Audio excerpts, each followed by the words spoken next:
He eventually snaps and says, "You can't hurt me! With the magic of friendship, words have no effect on me!" And then the guy says, "But you have no friends." Don't f*** me! I have the power of God and anime on my side! Wait, Anon is a neckbeard. Being a neckbeard destroyed my entire life. I'm on a phone, so I'm putting in a lot of details I've pre-typed since I'm on a phone. Yeah, you mentioned that. 2013, 17 years old, severe neckbeard. Got to the point that at 16 I began doing borderline disgusting things. Before Christmas dinner 2013, I heard my dad talking with my sister's boyfriend in the other room. Discussion about marriage, and then I got thrown a curveball. Went into a blind rage when I heard Dad say, "I prefer you over my own son. Doesn't even hurt." I confronted him about it. "Oh, now you want to act like you got a pair of nuts and on? Okay." It developed into a fight. Even my sister and mother got involved, and a screaming match ensued. The fight got physical when I slapped my own goddamn sister. Once that happened, her boyfriend began attacking me. Dude gave me a hard right hook. On the way to the ground, I hit the corner of the dinner table, and it had hit my right eye, and the impact knocked me out hard. Well, that's an unfortunate state of affairs. You probably should have backed down when you realized you were outnumbered. I didn't know the true damage to my eye until a bit later on. Found out that it was going blind due to damage from said earlier impact. By that point, it was too late. Doctors basically said that it's too far gone to repair. Vision is absolute trash in that eye. I'm contemplating if I should have it removed. Dude, hell yeah. Get an eye patch. You know how bad I wanted to have an eye patch in 6th grade? It's a good thing it didn't happen nowadays. They'd let you do that. You heard about that lady that poured bleach in her eyes because she felt like she should have been born a blind person? What the fuck? Do you ever look at someone and wonder what is going on inside their head? Thank God I'm blind. Anyways, continue with the post. Found myself in front of a homeless shelter with a small batch of clothes a town over. Tried contacting my family, but they all had their numbers changed. Was able to get back home and got a gun shoved in my face. Jesus. Got told to leave by my sister's man or else he was gonna drop me on the spot. Didn't even faze my parents and sister. Fucking shook me to my core. I finally realized exactly how much of a fuck-up I was and decided that I need to better myself. Here it is. Here's your rock bottom, OP. Now we get it all turned around, right? Please say right. I left California, as its economy was and still is absolute trash. Truth. Spent several years homeless as I didn't have a GED. I hopped from temp service to temp service, wandered across several US states, and found myself in Montana. Finally got a GED in 2016, got a job at a small company in Montana. Dude, after playing Far Cry 5, I was like, I want to go to Montana. If I move back to the States, we're going to Montana, for real. Got my CDL and forklift license, and I haul logs, basically. Good for you. It's a living. No contact with my family up till this point, until July of 2022. A phone number had been calling me from California nearly every day for weeks. Same number, every call, no alterations at all. Finally decided to answer it. Is this Anon? Yeah, who's asking? It's your mom. Have you been? Basically, the family was just wondering how I was doing, and if I'd like to come visit, and if I'm nearby. Anon says, oh, I'm nearby, all right. Nearby is in another state. Heh. Sick joke, Anon. I get it. Why don't we open up the can of worms that is just like how dirty they've done you? He's 17 years old, dad's like openly shitting on him. He hasn't even had a chance to start his life or find himself. And then they watch the kid get beat, come back, watch a gun get shoved in his face, and everybody's just like, okay with it? You got the worst fucking parents in the world, if this story's even true. But I am getting invested. I hope it's not true. Anyway, mom is shocked, but still carries on the conversation. Asks me if I'd consider visiting. Yeah, I'll think about it. She apologized about everything, and we talked some more. Asked if I'd ever move back or anything. Honestly, no. I enjoy it up here. It's open and all kinds of stuff. Silence on the opposite end. She sounds a bit depressed. Oh, I see what happens here. The boyfriend shot the sister and now OP is being brought in as the replacement kid. There's ulterior motive to all of this. Let's find out what happens. I had a small conversation about my sister and her man. Found out my sister married the dude and he got in a car wreck while drinking with buddies. This was after he found out that he was becoming the father of a third child. So he decided to go drink and party. Turned into a vegetable. Had to pull the plug. Single mother with 3 kids in her late 20s or some shit. Yeesh. I've decided to go driving with my 18-wheeler as that's all I have. Wonder how the visit will go. I'll post an update. My face went, I'm kind of glad that he freaking ended himself because don't drink while driving. It's good advice for life, Anon.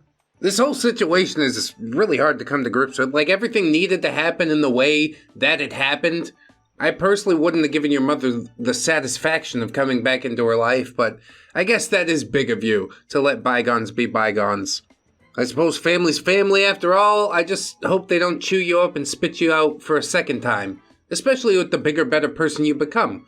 The initial Anon in the beginning of the post when he starts the fight or it turns physical, he slapped his sister. Not the dad, boyfriend, or mom. He slapped his sister. I picked the weakest person in the room.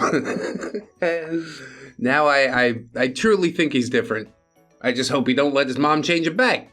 Anyway, what a fun one to get into. I didn't expect to get so deep with it. Let's see what we can find next.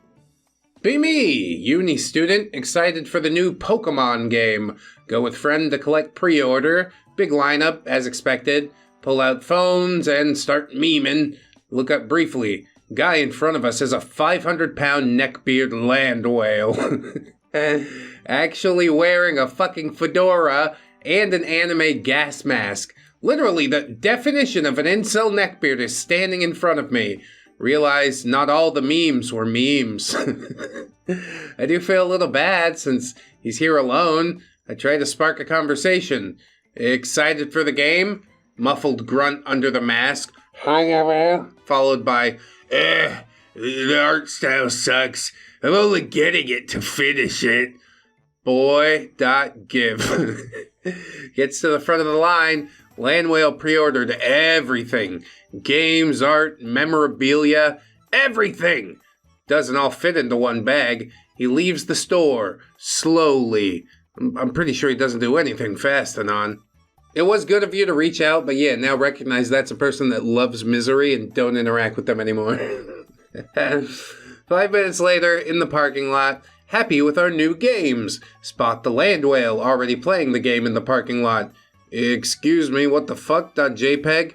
He actually has a bag of Doritos. Literally the embodiment of the neckbeard stereotype. We get in my car to go, drive by him, and realize he actually might have taken the bus here. Feel kind of bad since it's -6 out. Good Samaritan, activate! Hey, friend, we should give him a ride. It's freezing out. Friend agrees. Hey, I notice you don't have a car. If you live nearby, we could give you a ride. No. My mom's gonna pick me up. Yes, you're a big boy, aren't you, sir? Yeah, I'm a big boy. That's a big boy, sir. I'm a big boy. I took a big boy poop. Cool. I hope she didn't forget to bring your lunchbox. Did they actually freaking say that? Friend looking at him with WTF eyes, and we drive away. Today I learned that not everything on the internet is untrue. Truth isn't on. There's a little kernel of truth in a lot of the things that are said. Now, is it because people are a certain way that these things are said? Or is it because these things are said that people are a certain type of way? I guess we'll never know. There's a concerning number of people out there that won't just let their memes be memes, you know? Anyway, next post. What is this fucking font? Why? Neckbeards. What's the most neckbeard thing you've seen IRL be? I'll start. Be me. Freshman in college. Have to take English class as a requirement. Alright, whatever, .png. First day, pick seat in the back because I like corners. Yeah, that's a thing that you're allowed to like. That's true. Class starts. Teacher starts going over the syllabus when a student walks in. First day, so it's like, whatever. But this fucker has to be at least 300 pounds. sits next to me and smells like the devil's shot-stained underwear after a 4-week Chipotle away. It's like a sleepaway camp where you eat Chipotle. I kind of want to go. Oh my god, I love Chipotle. Chipotle is my life. He's wearing an actual MLP t-shirt and a fedora. Has a wizardly neck beard. Like, this fucker's beard is so overgrown that it reaches all the way down his neck. Like in the picture. See the picture here? The one attached to the post? It clicks. My first wild neckbeard sighting.webm. I mostly ignored him first semester, but he'd always somehow bring up his fucking IQ or how the Japanese school system's better than ours. Pretty sure he joined the anime club too. Anyway, be me, still in English. Final project is to present an argument to the class. Mine was on why horror movies are the best film genre. Get a B+. Neckbeard's turn. Shakes the whole room with his steps and spreads his stench across the room like the horseman of pestilence. He begins presenting. His argument is, and I'm not even kidding, why the government should give everyone a girlfriend. Lord. My face went. Also says, my original idea was to do why the government should legalize PDF things, but my mom didn't like that idea. Oh, God. My face went. Abject shock and horror is my face. Nobody from the class should be socializing with this man. I have to take a hardline stance now. I don't actually think it's that tough of a stance. Everybody agrees with it. Okay. The people that don't, please out yourself now so we can ostracize you. And ostracized he was. But neckbeards never blame their own fate on themselves. But such is man's struggle with hubris. Anyway, next post. Alrighty, be 11th grade. Around 2011, so MLP is really taken off. Lanky, autistic kid who always wore dumb shirts that said stuff like I pwn noobs has been in my class since the 8th grade. Okay, but don't you like to pwn noobs, Anon? Hey noobs, I'm gonna toy on your noobs. Duh. So this kid gets into My Little Pony, and he comes to school one day wearing a pink shirt with one of those fucking horses on it. People naturally pick on him, and he gets defensive. This guy was one of those talky autists who got himself into crap by saying really stupid stuff. He eventually snaps and says, "You can't hurt me! With the magic of friendship, words have no effect on me!" And then the guy says, "But you have no friends." Don't f*** me! I have the power of God and anime on my side! He then loses his shit and spends the rest of the day excluded. That's how it all began. I'll do a disgusting one next. This time Anon actually does deliver. First part reminds me of the power of God and anime kid. After a few weeks, this thing that he has gets even worse somehow. All he talks about is ponies now. The teachers are required to talk to kids with no friends and disabilities so they can develop social skills or something. Every day the teachers always have to hear him talk about the fucking show. Every day! Some straight up avoid talking to him because of it. One day I walk into a bathroom to take a poop after class. Brony went into the bathroom just before class ended. I hear weird noises coming from the stall next to me. I start hearing him say things like, "Oh yeah, twy, take that thing." I look over the stall to scare the shit out of him. He's got headphones on with his school laptop, watching MLP Futa adult anime and jerking it furiously.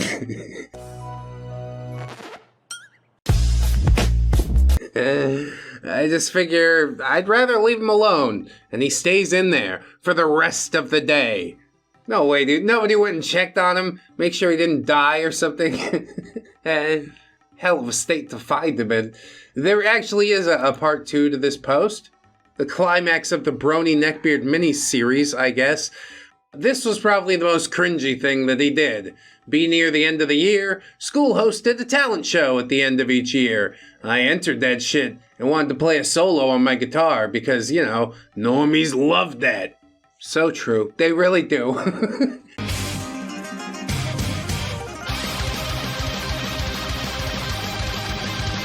This MLP Neckbeard entered as well. Everyone was terrified of what would happen. After 4 or so months of practicing every day, I go to the sign-up sheet, and I see his name on it. Get even more pumped up. Night of the show's about 3 hours long, so we get to practice backstage a bit. This kid is standing in the corner, shaking. Ignore him and just focus on practicing. End up confident enough to perform. Get little tickets showing when we go to the stage. I get the third to the last act. Hell yeah, time to close this show with a bang! Brony asks to go last. When asked why, he says, so my mother knows when to start filming.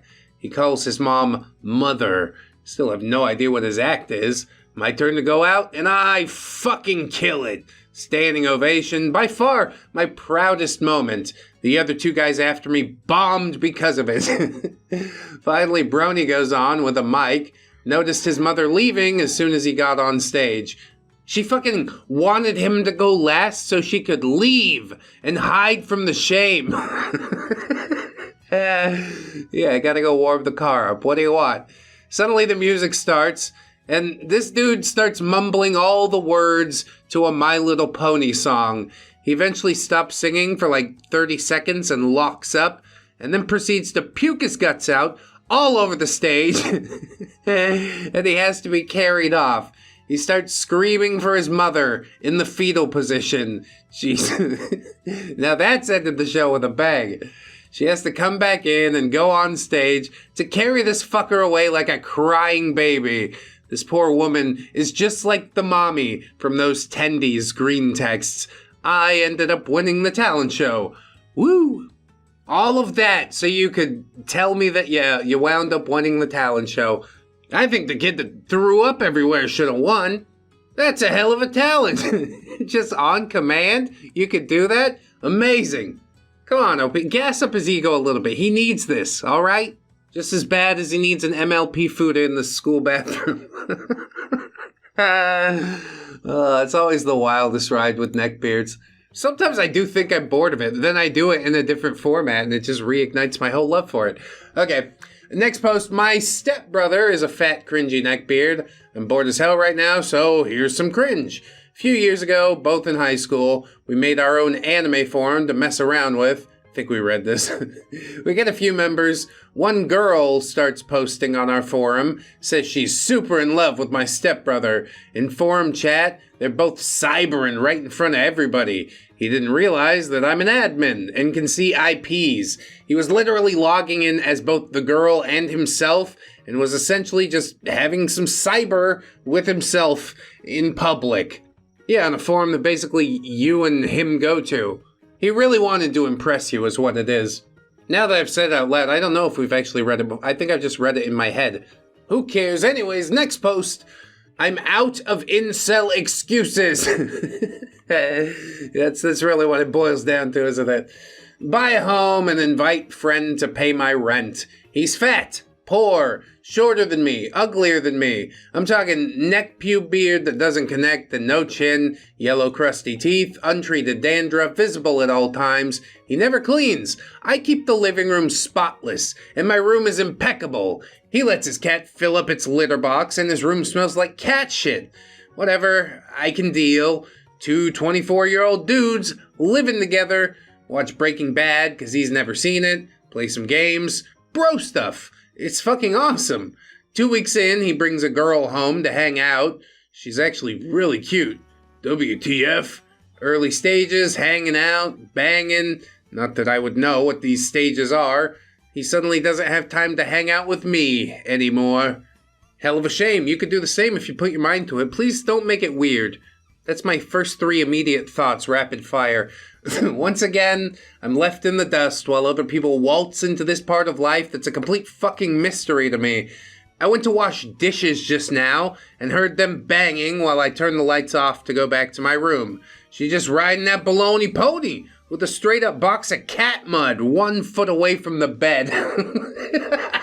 I don't know if I should take this as a sign of hope or as a sign that it's truly fucking over for me if this guy can figure it out while I can't. I mean, 24 is relatively young. Personally, I would see this as a sign of hope. You find yourself so superior to this dude? Might be true, might not be, but it gasses you up, and that should be enough to get you out there into the world. You could even humble yourself a little bit and be like, hey bro, does your lady have a friend, you know, for me? You never know what could happen, but you're playing all high and mighty, and yeah, despite the fact it doesn't seem to be working out for you, you continue on with it. So who is the true Neckbeard in this situation? It's me, the guy narrating it as a Reddit post. And next post, 28 years old, virgin, kissless, never even freaking hugged a girl, rejected thousands of times, can't even pay girls to talk to me. Doctor says I have an 85% chance of getting diabetes because both parents and all 4 grandparents had it. Tiny dong, ugly as hell, screwed up joints, TMJ, ankle and knees constantly pop, right wrist and ankle crack badly and painfully, messed up teeth. Even if I lost all the weight I needed to be average, I'd have saggy as fuck skin. Nobody will ever love me based on my appearance. Personality's bad too. I mean, yeah, you sort of have to have one to overcome the other. Untreated clinical depression since I was 10 years old, at the age now where I'll just have to work until retiring, in such poor health that I'll probably die before then anyway. So, choice is to either work till I die or just die. No one ever loved me or ever will. I think I literally have no reason to even be here. Damn, that is a dark post, friend. I think you're focusing on all the wrong things. The only move you can really make here is to try and live a better life. Like, don't you want to be happy? You can get up in the morning and choose happiness despite your cracking ankles and your diabetes. You know what I mean? There's people that live in a sheet metal house with a dirt floor. There's people that live in a refrigerator box and they still find it in themselves to be happy, to get up every day and do the thing. I know it's a cry for help. You want to still be here or else you wouldn't be here no more. But I really do hope that you can get it figured out to the point that you decide what it is you want within your own life and that you're not scared to pursue it. Start with losing some of the weight. That gets rid of the joint problems, also will help you out with your confidence and whatnot. It is hard work, but I guess the question is, how badly do you want it? You're very lucky you're in the position you're in, that you even get to make this choice. I don't know, I can't get it fixed for him, but I hope some of that helps you to figure it out. Whatever. Moving on. Be me! Attending 7th grade. Get peer pressured to join the anime club. Go after school. It's cosplay day meeting. I see a guy in a fedora and he comes up to me. Lad, you must be new here. Looks at my chest. You're a so I know the perfect character for you to dress up as. Dude, this is fucking horrible. What? No! I think I came to the wrong room. Neckbeard shows me his wallpaper waifu. I never come back to anime club and avoid him and the cosplay day. Fedora guy hits on me during my library organization job at lunch. Lead him to a book. Ignore his flirting attempts. And this continues every single day. 7th grade, that's a rough time, bro. I hope it gets better for you. It will get better for you. Eventually, your spine will develop to the point that you stand up and look him in the eye and say, "Go away, or I'll tell the teacher."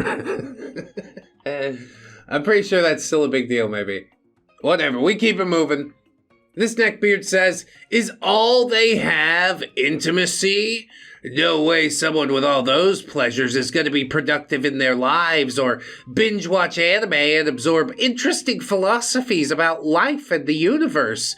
They remain simple-minded like rabbits, banging each other's brains out until old age, dying simple-minded. Are you seriously trying to feel superior to people who have casual intimacy because you binge watch anime and browse the internet for long periods of time? Yeah, that's exactly what he's doing. That's amazing.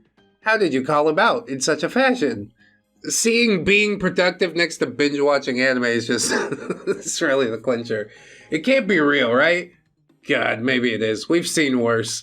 Anyway, moving on. Be me, Beatard. Dad sees me laughing at my phone. Oh shit, .jpeg. What are you laughing at, Anon? Panic and tell him just the funny meme website called 4chan. Dad loses it. That website is full of hackers and PDF files. Are you trying to get abducted? Are you one of those files? Do I need to worry about you committing some hacker crimes online? My face when Dad thinks I'm talking to elite hacker PDF files online. My face when I really am just talking to autistic artard neckbeards. Fox News told me it was bad, so you can't go on there anymore, son.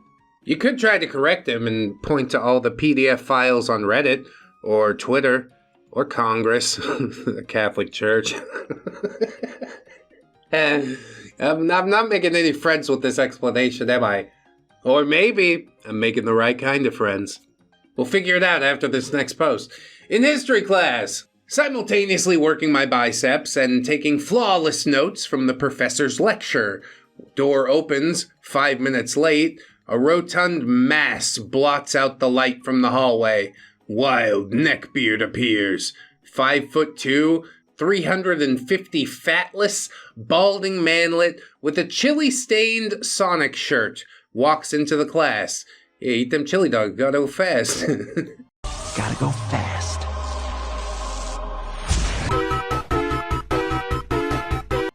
Persona 4 falls out of his pocket, disrupting the class. Everyone's looking at him. Notices my Call of Duty Ghosts t-shirt. Mouths, casual. Stand up and face him. Make sure he is aware of our nearly 2-foot height difference. What did you just say to me, boy? Casual. Kneel down to get on his level and ask him why. He goes on about Activision and DLC, etc., flawlessly refute his arguments with the facts that he's a virgin neckbeard and knows nothing about life. All the girls start laughing. And he starts crying and farting in the fetal position on the ground. Look down on his sorry ass, pull out a shank concealed in my muscles and whisper, "And now it's time for you to die, my friend." I start stabbing him in the chest and he cries and bleeds out his mouth. Entire classroom starts chanting, "Blood! Blood! Blood!" louder and louder. Split down his stomach, rip out his heart. "You never used this anyway!" Throw it in the trash can, and moonwalk out of the class in perfect form, leaving my Joel Bauer signature business card on the ground. Totally true. I believe it. Then the desks started clapping. And do you know who that neckbeard turned out to be? Albert Einstein. Okay, cool. I like Call of Duty Ghosts too. I don't. I just don't want him to stab me. Alright. That feel when you arrive at a bar with your friends. That feel when you order politely and say thank you, etc. That feel when female bartenders and waitresses look at you with disgust. It's like I'm infringing on their right to not serve any betas. A group of loud, obnoxious chads walk in. Female staff almost soils themselves with smiles, all flirty. "Hey, yo, give me a pint of beer." "Right away, sir." That feel when waitress at a bar. That feel when group of fat neckbeards walk in with their fedoras pre-tipped. Have to push 2 tables together just so 4 of them have enough room. Greasiest one of the bunch orders. Can I please, if it's okay with you, my lady, I mean, may I have an alcoholic beverage, please?" Spit it out already, cringe lord. "Thank you very much, my lady. May I have..." That feel when creepy guy staring at me across the room while trying to look cool and edgy. Can't tell if his hair or face is greasier. Regular customer then walks in and orders a beer. Thank God, .gif. Greaser sees my look of relief and is now glaring at the regular. Doesn't even tip. Yep, perspective flip. I mean, even with the flip perspective, it does seem kind of like the bartender's an asshole just because the guy's greasy or whatever. A little bit nervous and awkward in social situations. It probably could be tolerable if Anon wasn't trying to act like an alpha when he knows he's not, okay? We're all betas down here. A true alpha wouldn't even know the meaning of the word, you know? Who cares? Anyway, moving on. Trolling Neckbeards thread. I'll go. I'll allow it. B Unibro, 19 years old. Neckbeard in my residence hall is having a Super Smash Bros. Brawl party in the media room. Easy win, just call Bayonetta or Meta Knight. Walk in and say, "Sup, bros? Where's the Madden and Call of Duty?" I'm pretty tall and athletic, somewhat good-looking. I could pass as a Chad. Neckbeards look at me in disdain. I can hear the whispers of pleb and normie coming from their Dorito-powdered lips. Ask them if I can join in anyway. Being pushovers, they let me. Little do they know, I've been playing Super Smash Bros. Since I was 4. Say, I never played a character, so I'll just button mash, lol. At the character selection screen, they all pick Olimar, Meta Knight, Falco, high-tier characters. I pick Link, a low-tier but my personal favorite. Say, Link, I thought the elf guy's name was Zelda, lol. Just to rustle their jimmies. They did get their jimmies rustled. I start the game and sweep their asses. My face when they cry out for their waifus as they commit Sudoku. And also, rare Pepe. Truth is, Anon doesn't fit in with the jocks or the chads. He's reduced to picking on the Neckbeards, and the Neckbeards allow it because it offers them a little bit of social credibility. It's all a rich tapestry between the flora and the fauna of this particular university. But we shan't wax poetic on it now, because there's another post to read. Be disgusting, Neckbeard. See a girl in skew. I fancied her. Being a Neckbeard, I didn't exist to her. Shave my Neckbeard. Join boot camp workout training program. After 6 months, lose 60 pounds and look like a normal human being. This is when I strike. Read tons of books on picking up girls, watch pickup artists, watch movies, lay tons of bullshit and lies on girls in attempts to attract them. Oh yeah, there's nothing women love more than bullshit and lies. And, I mean, at a certain age, I guess it works, but that fades pretty fast. Eventually, they're going to see right through that. How old is Anon as all this is going on? If you're out of high school, you're shit out of luck. Oh no, he is in high school. In the next line he says, because she's in high school, it works, and didn't recognize me as the Neckbeard. Wait, she's in high school, so Anon's not in high school. This is getting gross. I don't like where this is going. We start dating. Things are going swimmingly. Here's where the fun begins. I slowly, very slowly, gain back my weight. Simultaneously, I slowly grow my Neckbeard back. I slowly work in my old wardrobe, begin to acclimate her to my Neckbeard ways. 2 years later, my face when I'm a disgusting Neckbeard with a hot girlfriend. My face when slow deformation into Neckbeard is not noticed by girlfriend I see every day. My face when I am the alpha beta. That seemed like a whole lot of effort to go through, so I gotta be honest with you, Anon, you sort of earned it. I don't know why you would shift back to the Neckbeard ways, but it's like boiling a frog or whatever, you know? Turn up the heat a little bit at a time. Eventually she doesn't notice that she's with a fat dude. She just legitimately likes you for who you are at this point. And I think that's good. Or weird and disgusting. I guess it depends on your frame of reference. I sort of lean towards weird and disgusting. Whatever. Next one. Be fine English chav, enjoying a beautiful grey London evening. Sitting on a park bench, scrolling through Tinder. Look out of the corner of my eye and see a large, awkwardly shaped man with scraggly facial hair, cargo shorts, and flip-flop approach me. He's wearing some kind of shirt with a frog on it and the word keck. He approaches me and removes his fedora. The smell of crisps and onions overwhelmed my smell, like it was drowning me. Oi, we gonna start hitting you ladies again, Dad, you're doubtful. Tries to remove his belt, but the can of carbonated soy pulled his cargo shorts down, exposing some sort of anime underwear. What? He becomes embarrassed, starts screaming something about securing a future for whites or something. does this strange squeal and gallops away, back to cargo short heaven, where he came from. When I got home, finally me and my friend Abdullah had a good laugh over it. Abdullah? That ending fucking sucks. I'm gonna rewrite it. Back to cargo short heaven, where he came from. I started walking back home. When I finally got there, I opened the door, get on the floor. Everybody walk the dinosaur.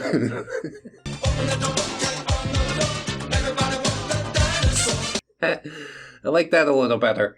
But art is art, I suppose. Here's another post. This woman says, "Hello, B. I'll be your waitress for tonight." And fat, smug Pepe says, "Re-autistically as I bang the table, awaiting my chicken nuggets." Waitress with tears in the corner of her eyes places a tray on top of the previous 8. Notice that there's no honey musty this time. You dumb bitch! I ree with all my might and stand my 300-pound body up from the table, grab the tray and bash her head in. Cops arrive and I explain how she wronged me. My face when they give me compensation for the horrid attack that she did on me. My God, no honey musty. That is truly inhumane. Of course, this is all in Anon's head. What actually happened was the server set the food down. Anon noticed that there was no honey mussy, but he was sexually intimidated by this server, you see, so he never told her.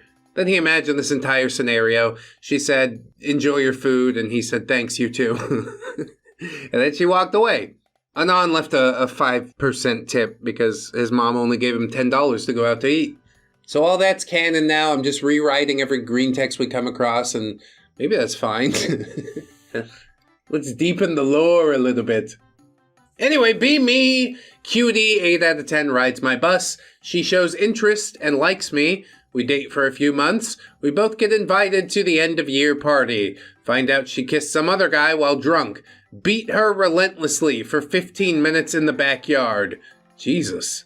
Broke her jaw, sternum, arm, clavicle, and permanently destroyed one of her kidneys from kicking. Face sort of disfigured permanently. Get fucked. Never even got found out because no witnesses and she was drunk. What the fuck? I'm pretty sure this one's fake too. Much like the waitress thing, but just a bit more hyperbole. Anon's girlfriend kissed some dude at a party, and I'm sure he imagined doing all of these things, but never actually did it, right? Please say you didn't actually do this. Like, especially if she's drunk to the point of blacking out, like she won't even remember it's you that did this. You're ruining somebody else's life because you're a tiny, tiny man. If a chick fucks around on you, just leave. There's no need for the revenge plot and whatnot. You leave and you live a more meaningful life. The best revenge is a life well lived. We didn't need to do all this. Come on now. Everything okay at home, Anon? You can tell me. I'm somewhat of a professional. Not really. If you did tell me, I'd probably use it against you at some point. Or maybe we'd have a real human connection, but you've definitely done some inhumane things. You're gonna have to work real hard to build that back. Who cares? Look at me lecturing to people on 4chan. They don't care. Next post. Be me! Not had working internet for a while in the apartment. Going to the store with girlfriend and picked up some razor blades because I actually take care of my appearance, unlike most of you. They're having a special offer on Gillette blades. I know a bargain when I see one, .mp5. Go to the checkout, get served by some degenerate neckbeard artard. He starts calling me a feminist soy boy beta male cuck for my taste in razor blades. Lol, WTF is happening. Literally just want to pay for my stuff, dude. I think this is all regarding the ad controversy that Gillette had a while back when they were like, we're going to address toxic masculinity in a shaver ad. Is this the best a man can get? And the whole world kind of freaked out on him. And then it got memory hold and everybody forgot. We've really come to a point in our society where something as small as razor blades or wearing a medical mask on your face are seen as controversial political statements. When really it's just like, I don't actually give a fuck about any of these things, okay? How you feel about the thing that I do doesn't matter, especially if you're an employee of a store or something like that. I'm not the type of person to make sure that you lose your job, but I don't know. You're making a pretty good case to do the opposite right now. I don't know, dude. It's not as serious as you think it is. You're a clerk at a grocery store. Maybe we should be thinking bigger thoughts. That's a good way to go. When all else fails, just dunk on his job. Be me. Make plebit account. Goes pretty good. Don't post violent content. Get 20k karma in 3 weeks. Insult a mod in an argument. My face when I get permanently suspended for violent content. Yeah, that's Reddit mods for you. I don't know what else to say about that, Anon. Absolute power corrupts absolutely. Super minimal amount of power corrupts super minimally. I banned the stranger on Reddit. He can't use that account no more. Got him! Yes, I suppose you did. I hope you feel really cool on the internet. Eating sushi at a restaurant that has BOGO on Thursday evenings. It's buy one, get one. Friend is with me that can't use chopsticks. Perma-virgin Neckbeard sitting across from us watches my friend using a fork to pick up a piece. Becomes visibly distressed. Oh no. Watches my friend repeatedly use a fork. Finishes his meal, enough for 5 people. Walks out and we finish ours. He's outside, and he actually accosts my friend for being ignorant and disrespectful by not using chopsticks. Was he Japanese? Probably not, dude. Just some white weeb who's offended on behalf of all Asian people. Why don't you get a real life? Why don't you get the fuck out of my face? You exhaust me. That's really the only proper response to something like this.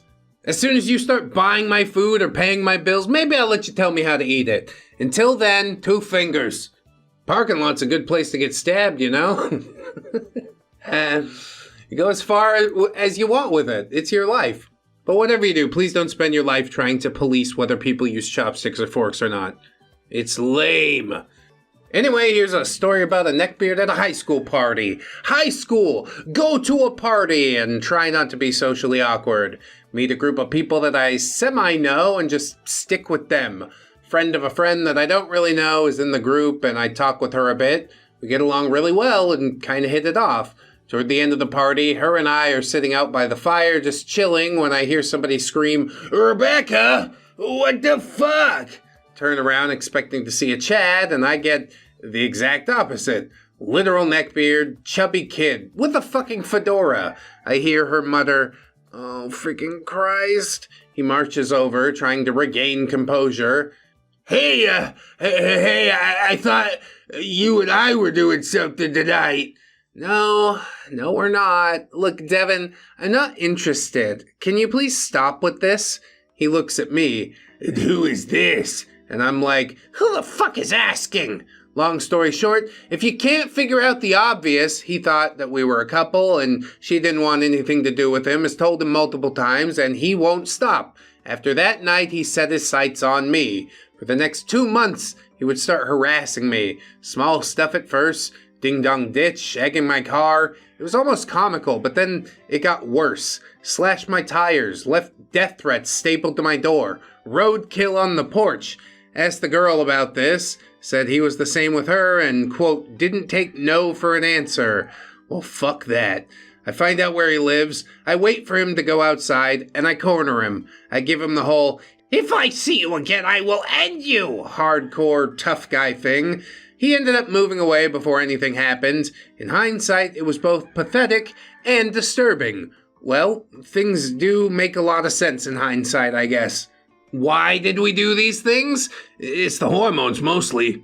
Goes back to the caveman days. If I leave enough dead animals in front of the cave, eventually he'll get scared and move away. Or you just lure his woman away with morsels of dead raccoon meat until she comes back to your cave. It's like that alien that loved Reese's Pieces, you remember? E.T.'s back, and you can see him for free. When you buy Reese's candy, you can get free movie tickets. I want to get off Mr. Bones' Wild Ride. I want to get off Mr. Bones' Wild Ride. I want to get off Mr. Bones' Wild Ride. Get me on Ask a psychology major anything. Why do my SpaghettiOs keep making lightning? Put the fork away, Walter. You're not supposed to put a fork in the microwave. Oh, precious. Perfect. There's clearly a spoon. Please remove any metal objects. Next post. Be me! Decide to play with my pickle. Accidentally blow it all over the floor, and I go get some tissue to clean it up. It's gone. My face when. A little mouse came out and ate it.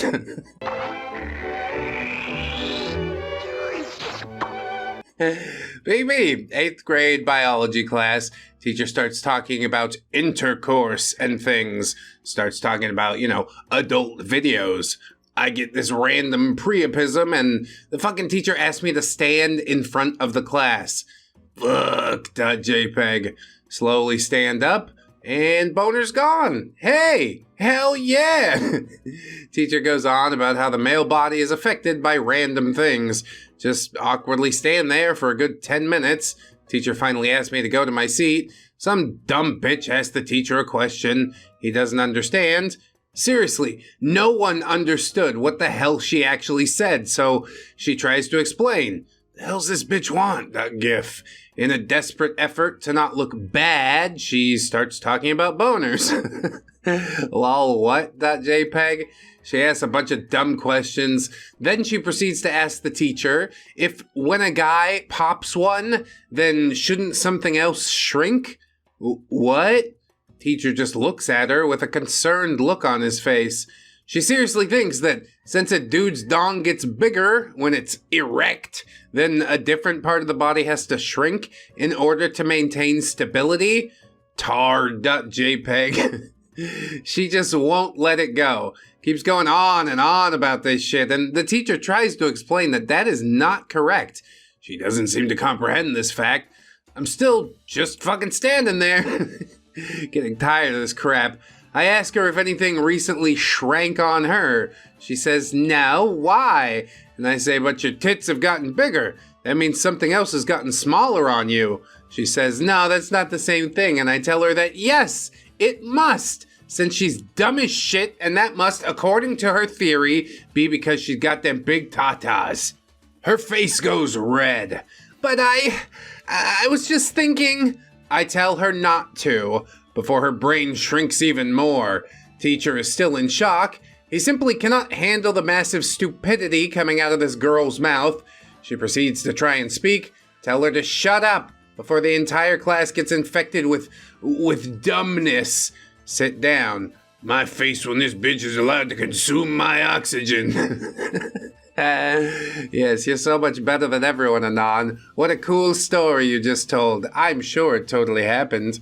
What it really is a fun little twist on the actual true story of events, which is that Anon got stood up in front of the class in 8th grade and everybody laughed at his boner because it was small. Anyway, next one. Be 14! First year of high school. So fucking nervous. Grab some of my sister's lotion and beat the meat to calm down. When your body's under stress, the only way to think clearly is to find a release. Yeah, you don't want to walk around with it loaded, right? But what if you meet some hot chick that pulls you into the restroom on the first day in order to have her way? It's been known to happen. Usually that chick's a teacher, though. It's happening right now in my office. Go through my first through third periods without a sweat and made some friends along the way. Fourth period, gym. Get explain the rules and play some basketball. Class is over, so I go to shower. Get undressed and enter the shower. Notice the seniors laughing their asses off. What? .jpg. I look down, and my nethers are so glittery that they shine like a disco ball. My face when my sister's lotion had glitter in it. My face when I fapped twice for insurance. My face when I get called Glitter Dick for the rest of my high school career. It's not the worst name you could have gotten, honestly. Glitter's nice, glitter's sparkly. Girls like glitter. They could have called you like Michael Jackson dong or something, then that's not so great. I don't know, I just like to have my pubes look good, you know, I straighten the hair a little bit, put some glitter in it. I think that's a Dave Chappelle bit about how the kid could have picked Michael Jackson's dick out of a lineup. Okay, we gotta keep moving. The carpool will arrive in 1 hour. Oh, the Sims, yes. Sim takes 7 hours to reach the street, running. Sim passes out twice, pisses himself once along the way, finishes the last hour of his shift, and heads home. Walks the whole way back. 14-hour trip. Walks through the front door. Carpool will arrive in 1 hour. Is it any worse than taking the ladder out of the pool or lighting the house on fire on purpose? I guess it is a bit more dastardly. It reminds me of that Mr. Bones Wild Ride greentext, where you just keep people on the roller coaster for literally years. Can I fly that? Hold on. Okay, after this one, I'll do it. What the hell? 9 out of 10. 10 out of 10 would rage again. The shit V does will never cease to amuse me. You monster. More. Encouraged by Mr. Bones' Wild Ride, I assume. Oh! I'm so glad you said that, Final Anon, because I dug it up. I dug it up and I found it. Are you ready to witness Mr. Bones' Wild Ride? 38 hand-picked riders, free admission, extensive design and scenery, extensive safety testing, of course. Just look at their little faces. They are so excited. I'm ready. 4.48 excitement rating, 30,696 feet of track. What's not to love? This better end with all 38 riders dying. 30,696 feet. 30,696 feet of track. 1 month has passed. Passengers are becoming bored. Ride time 70 minutes, and that's in-game. So yes, over a month. This Anon asks, what's with the sudden influx of roller coaster tycoon threads recently? Not that I'm complaining. Tycoon games are pretty awesome, and Roller Coaster Tycoon, best of the best. 1 month has passed, passengers are becoming bored. Some of them even want to get off. That horrible fucking return on investment. OP, you won't make any money that way. And here we've got what people on the ride are thinking. I want to get off Mr. Bones' Wild Ride. All of them want to get off Mr. Bones' Wild Ride. Popularity has dropped to 28%.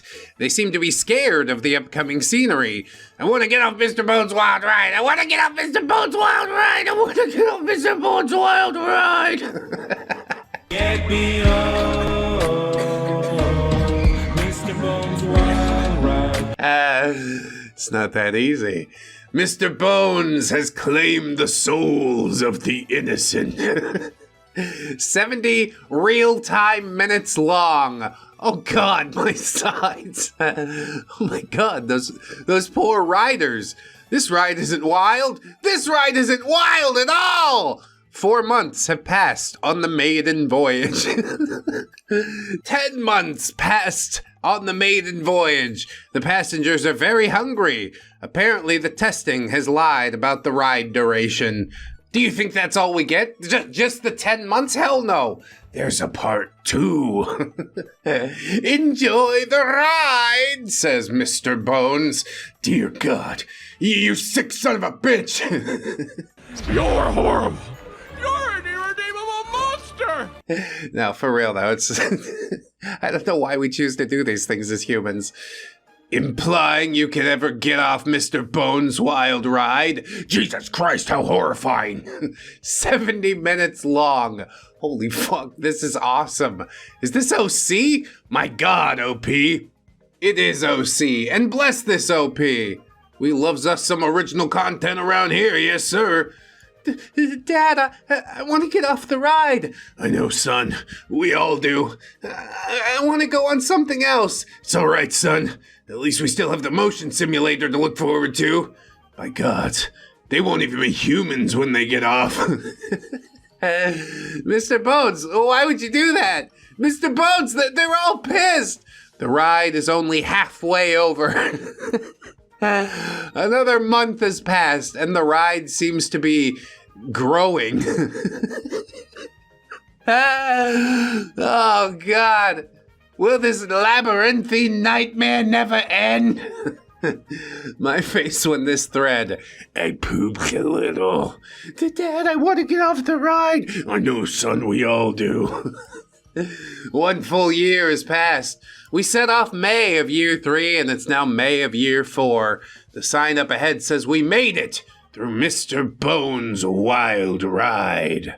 You guys didn't notice Mr. Bones' skeleton army? You ever wondered how they got there? Well, now you know. OC on V. Thank you, Based OP. 1 year on Mr. Bones' wild ride, and they're just a little hungry and thirsty. You need to kick those bastards out of the park. They brought a year's worth of food inside so they wouldn't have to use your concession stands. Yeah, it's all a conspiracy by Big Popcorn. The path leads to another entrance to the ride. My body is ready. Oh, the greatest twist of fate. Someone's getting on the ride again. Help! All the passengers manage to get off the ride and still know how to walk. The signs indicate that the exit is up ahead, but the path is quite long. It's time to leave. Oh my God, I can't breathe, OP. Here, have every last one of my internets. Reinstall Rollercoaster Tycoon 2.exe. Every last one of my internets really dates the hell out of this thing. But hey, it was 2012, it's a different time, what can I say? The path to the exit was 2 hours long, and we ended up here. It's just another entrance to the ride. Don't forget, you're here forever. Don't forget, you're here forever. Mr. Bones says, the ride never ends. Thread of the millennium. I mean, it lives rent-free in my head. If you haven't seen it before, I'm glad to be sharing it with you now. I'm savoring every last one of these fuckers. Bravo, OP. Bravo. Your story will be passed down through the generations. Out of interest, how long did it take you to make? Don't ask questions you're not ready to hear the answer to, Anon. I'm a little scared. This thread has received 3 of 5 requests needed to trigger archival. Hell yeah, my face went Mr. Bones says, the ride never ends. My sighs. Alright, OP, give us a save now so we can all be part of Mr. Bones' ride. I'm not gonna lie, this thread almost has a bit of nope.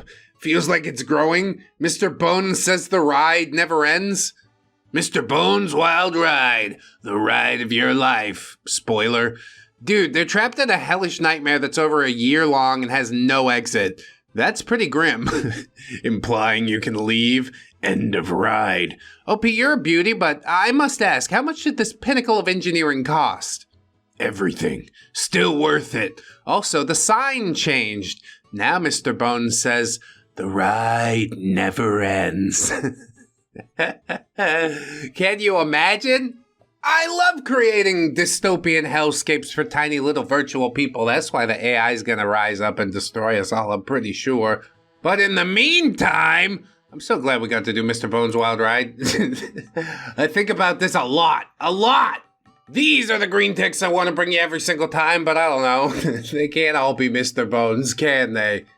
In this one, be younger brother. Older brother and I co-own a small business, but he's alpha as fuck, so he acts like he's the boss of me. He does drugs too, which affects our business, but I just work twice as hard to make up for it. There's also this girl that we both like, and he's always trying to get with her and trying to get me to help him get with her, which bothers me, but she's out of both of our leagues anyway, so whatever. Come into work one day and he's already on the stuff. Starts talking about how he wants to bang this girl so hard, how she's his little princess, and all the things he would do to her that I can't repeat without shuddering. I snap and start yelling at him to respect her more, and I'm tired of all this bullshit and he needs to start working harder. Oh God, he brought a gun to work. He tells me, I have no idea what I'm talking about, and get back to work before he does something I'll regret. I go back to work. Trembling and scared about what might happen, he comes stumbling into my office 30 minutes later and points the gun at me. "Take these drugs if you don't want your face blown off. I'm tripping balls and I need someone on my level." I quickly take the shrooms. It's the first time I've ever done this. Nothing happens, so I go back to work. We get a house call and go there to fix some sink. Shit starts to hit me. Brother is sitting on the counter next to the sink that I'm working on, and he's giggling out of his mind. I stand up and get so fucking dizzy and disoriented that I start to fall into the sink that I'm working on. I grab my brother to try and stop the fall, but it doesn't work, and I pull him in. We keep falling through the pipe. Am I tripping the fuck out, or is this really happening? Wake up in a strange land full of flying turtles. My face when we're on World 1-1, and we have to save the princess for my brother, Mario. Gosh golly gee, what a twist there! I didn't see it coming, honestly.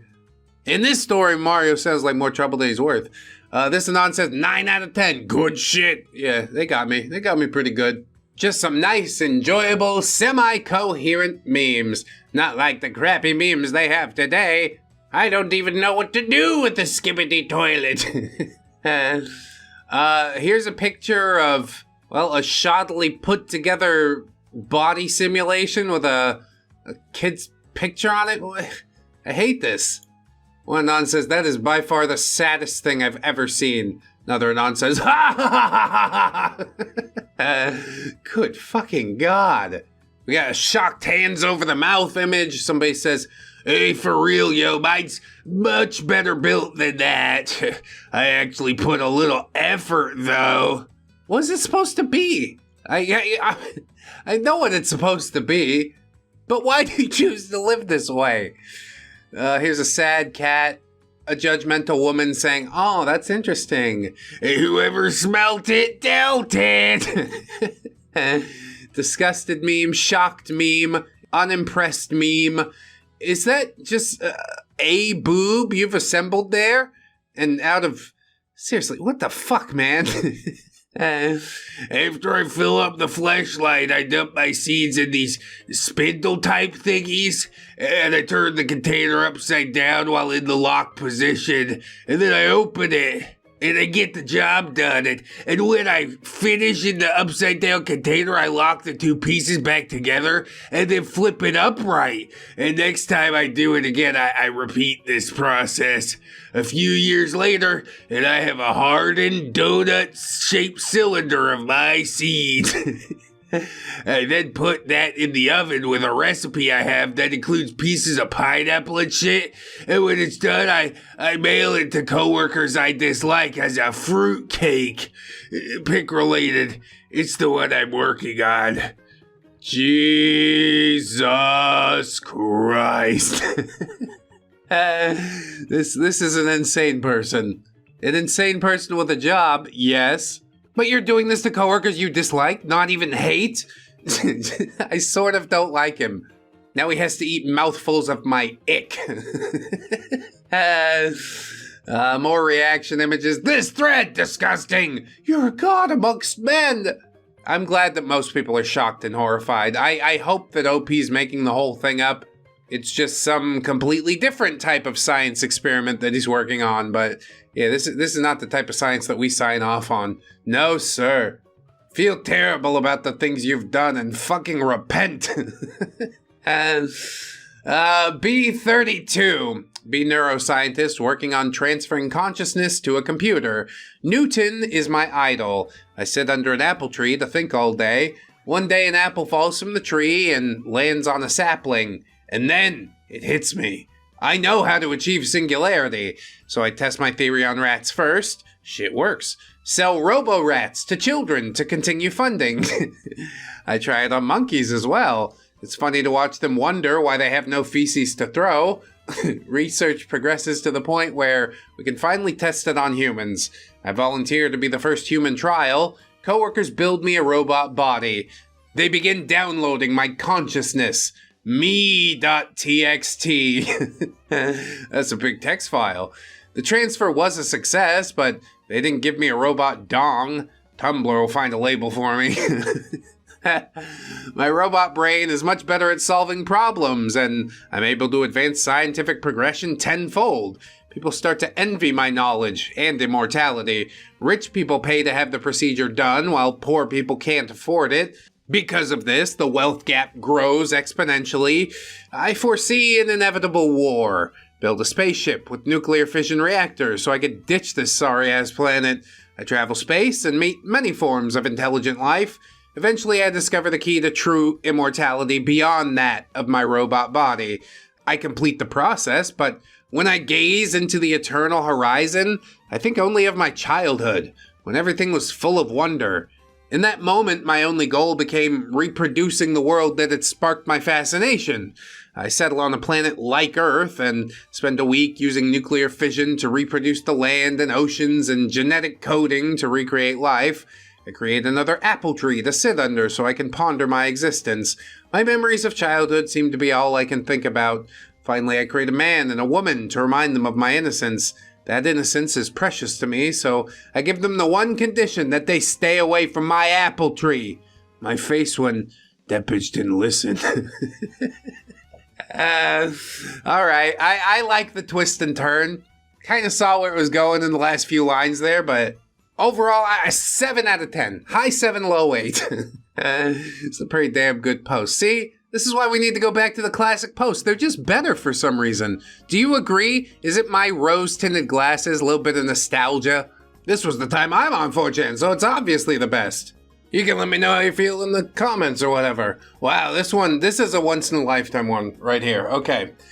Picture that's posted alongside it doesn't really matter, but original OP says A. Next says B, C, D, E, F, G, H, I, J, K, L, M, N, O, P, Q, R, S, T, U, V, W, X, Y, Z. I don't think it's even been done before. Not in my time. They have a hard time getting past N a lot of the times. You're some kind of sorcerer, OP. What the fuck is this black magic? Scared. Nice tabs, lad. Whoa, whoa, whoa. Holy fuck, lads. The wizard is here. Never stopping. Just keeps walking. Nothing is magic. Data says, that's it, man. A new era has come. Why did no one derail it? I don't know, and that's a beautiful thing. Holy shit, the unthinkable has just happened! Ah! The day that B got the alphabet right. Impressive. I just wanted to be in on this. Are you a wizard? What to heck? Never have I ever seen this being done. Yeah, I haven't seen it being done either. You only get one, and this was it. All you guys did was shit it up. I just wanted to see this happening. Shocked anime faces! What the actual fuck? My brain, I can't! Mods! Mods equal gods! How did this happen? Can't count to 5 for some explicit pictures, but you can get the alphabet in the correct order for no reason at all. And it's just Chucky E. Cheese looking creepy. The absolute madman, and a good Garuga mesh to close out the thread. Absolutely beautiful. I did not know that this happened. I had long since departed 4chan, but for some reason today, or I guess back in 2017, history was made. I'm glad it got chronicled, for real. Here's another big one. Be me a few hours ago, go to a house party with my brother. Meet his girlfriend for the first time. She goes to hug me, but I freeze up, back up, and offer her a handshake. We do an awkward shuffle, and eventually she just shakes my hand while giving me a shocked look. I say to her, and in front of everyone that was around without thinking, my name is Connor, and my middle name is Angus. Laughter and cringes from everyone. Literal laughing-girls.jpg. Start to panic and get extremely hot around my face and back. Start breathing heavily. Say, practically yelling while trying not to cry. I better skedaddle if you sniff my drift. I run out of there. and go back home crying and hyperventilating. If you sniff my drift. I try not to, honestly. Jesus Christ. Spaghetti. You've spewed enough spaghetti to feed Italy for a year. That's just the benefits of magical spaghetti pockets, man. I got some right now, but only once I start stumbling over my words. Everybody come get a bite. Perfect! Trips confirms it. OP should be proud because he could end world hunger with all that spaghetti. I better skedaddle if you sniff my drift. Morrowind will sniff your drift, mate. You're trolling us, right? How do you fuck up this bad? OP has surpassed Italy as the world's leading producer of spaghetti. This poor kid. Those Anons are gonna bully him worse than Mark the Mint Man. You want me to read that one too? No, we already read it. It's in another video. Can't remember which one. Watch all the Greentext videos. That's what I say. This Anon says, so you really think that this happened? You really think that in real life someone actually said, I better skedaddle if you sniff my drift in a moment of awkward panic? Christ. Stranger things on heaven and earth, my friend. Oh, fuck, man. Spaghetti.jpg. No, a girl just texted me right now saying you're so funny and you should come over tomorrow. Wink. So I guess I'm popular now because they said they were going to invite me to an initiation party. Uh-oh, that's not good. Can you name anything more cruel than a teenage girl? End world hunger with all that spaghetti. There's no hope for you. You literally went the fullest that a tard can go.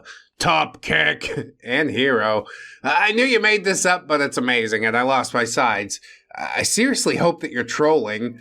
And then he posts a picture of himself. It says, hey, B, it's me with a timestamp. And then people start memeing his picture. I better skedaddle if you sniff my drift. Poor little idiot.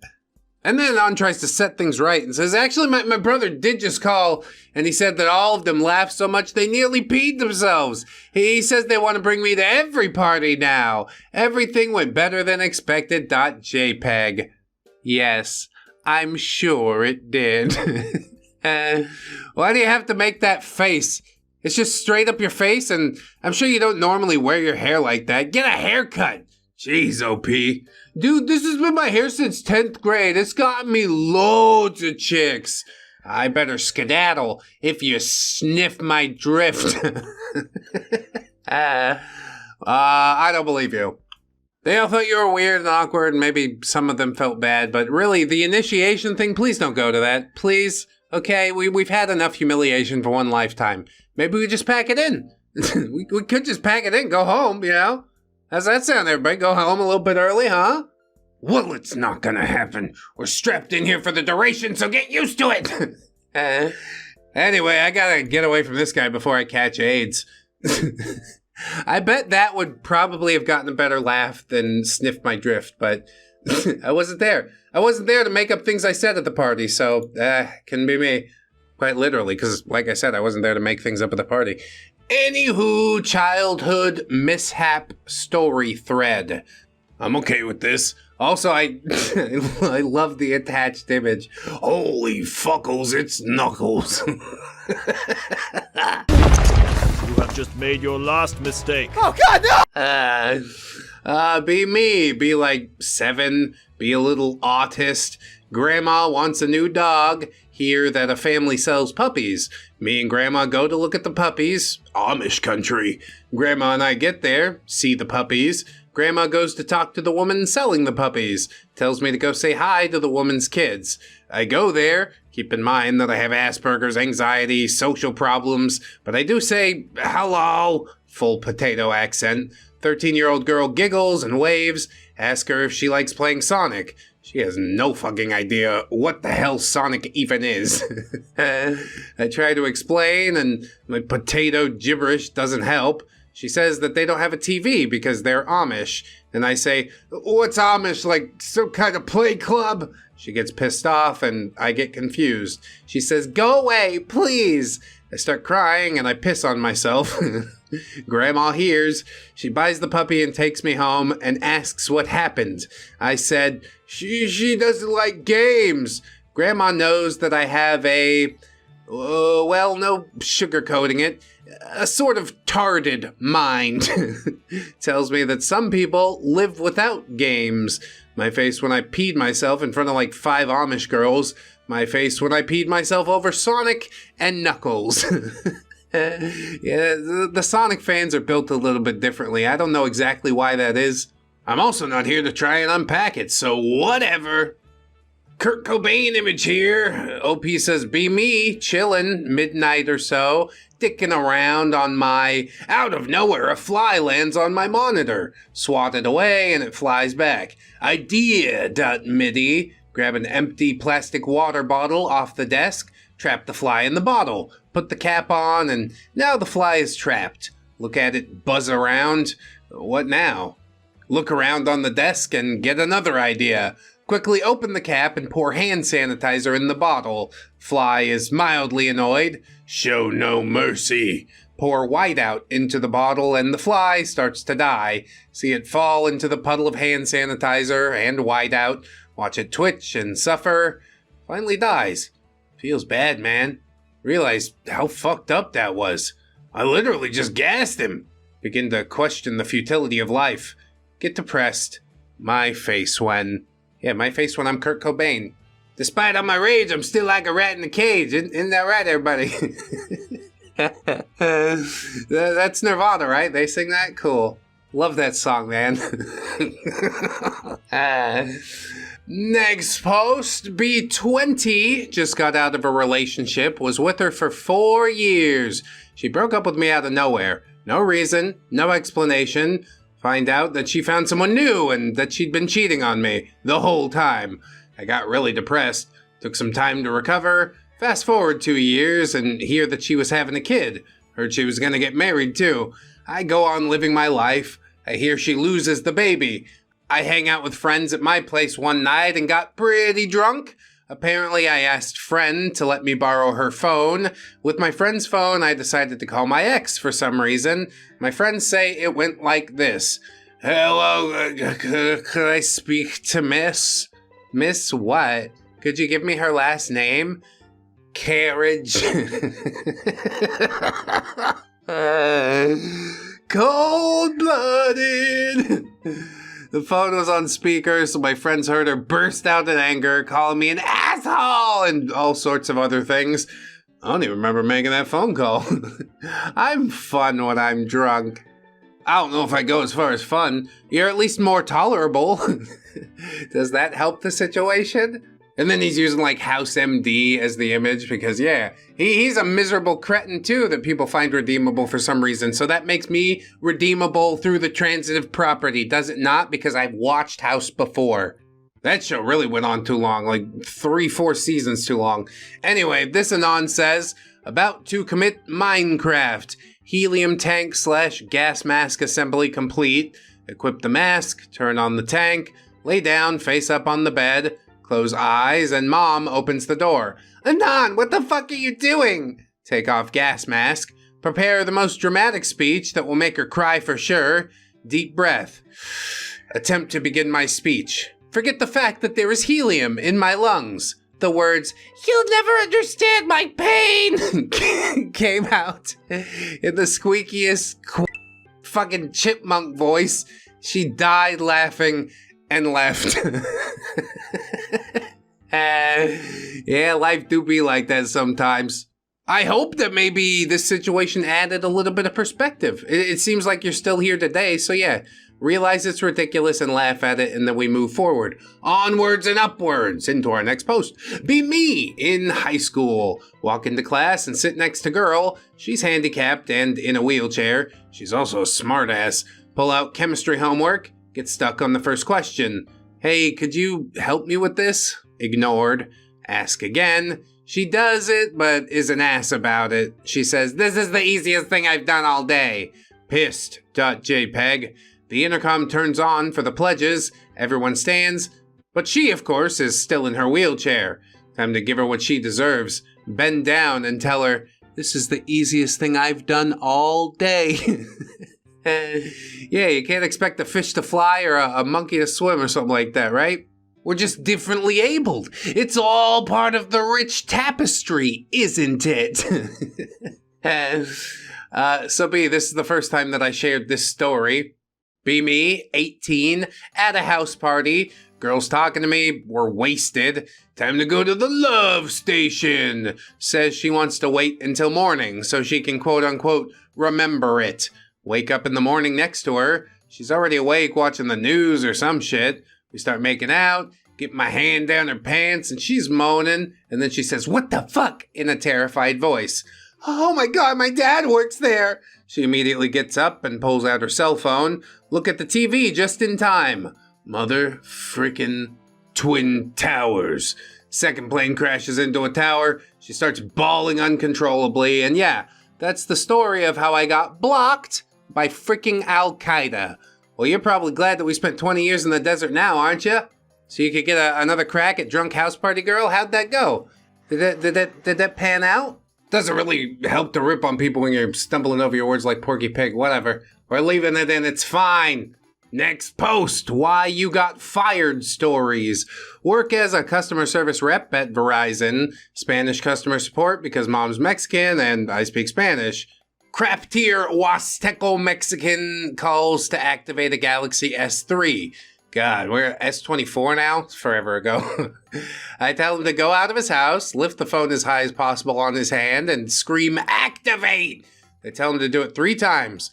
Hear a door opening, and then screams, in Spanish by the way, "Activate! Activate! Activate!" Nothing happens. Told him to scream harder, in English, otherwise it would never work. "Activate! Activate!" Sent activation signal. "Activate!" Right after that last screen, the phone gets the confirmation SMS. The Mexican's talking about how amusing tech is nowadays, and I'm trying not to laugh my ass off.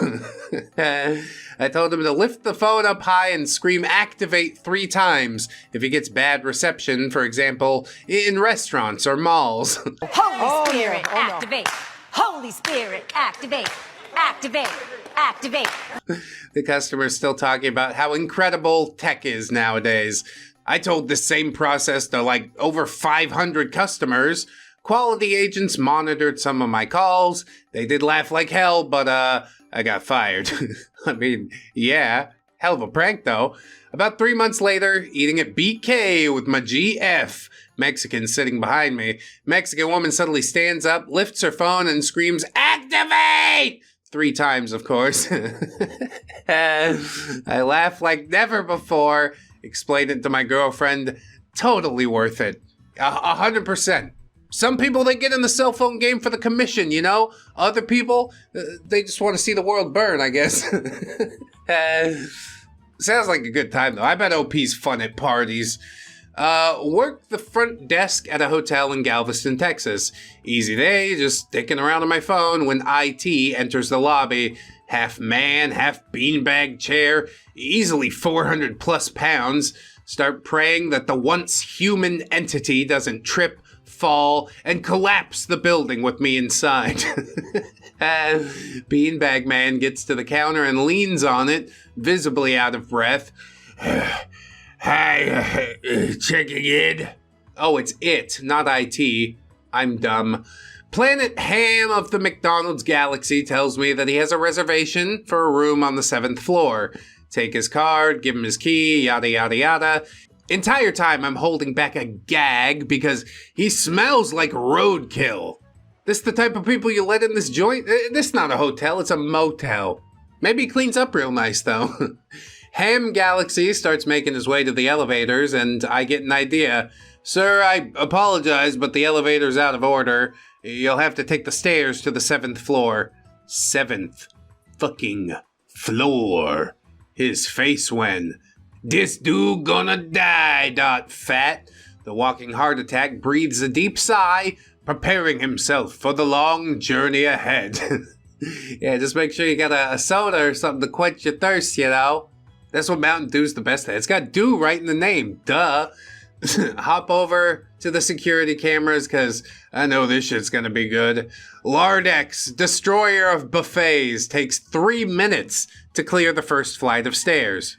For comparison, you can get to the second floor in about 10 seconds at a brisk walk.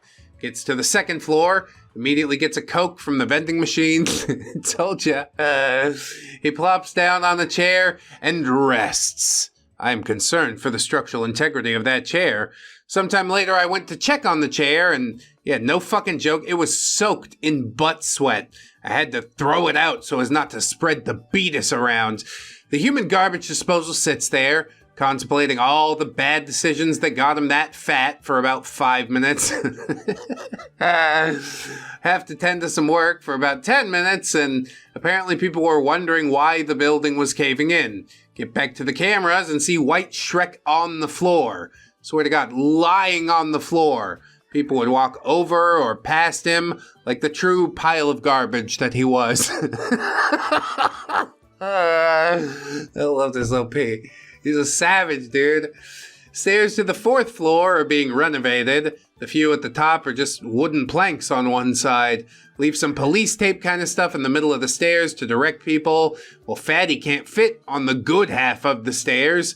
Mumbling to myself, come on, do it. Snorlax steps too far to the right, steps on a wooden plank, and of course, it cracks under his quadruple digit weight. Man Tits is now waist deep in the floor. My prayers have been answered, .gov. He calls the front desk to bitch at us. Tell him that we had warnings all over the place. Okay, you guys. At least send someone up to sandwich. Help. I hang up. Man Boobs kind of waddles himself out by rolling back and forth. Yeah, you're teaching him to fend for himself. This is a good thing. It is pretty impressive, actually. He reaches the 4th. Halfway there, the destination is at Ham. Clears the 5th stairway, no problem after about 42 years. Gets to the top of the 6th stairway, his floor is just 4 steps away. Ham Planet braces himself, leaning on the wall. What the hell is dude doing, Burger? Fatsy bends over and just vomits. Not a little spittle like a baby. He is recreating Niagara Falls with his stomach contents. It puddles at his feet and trickles down the steps like a beautiful river. See chunks of undigested food and people in the gallons of vomit and stomach acid. The man of 1,000 lunches just lifts up his head, wipes his mouth with his wrist, and keeps on going. Unfazed by the lake of spew, he heads to his room.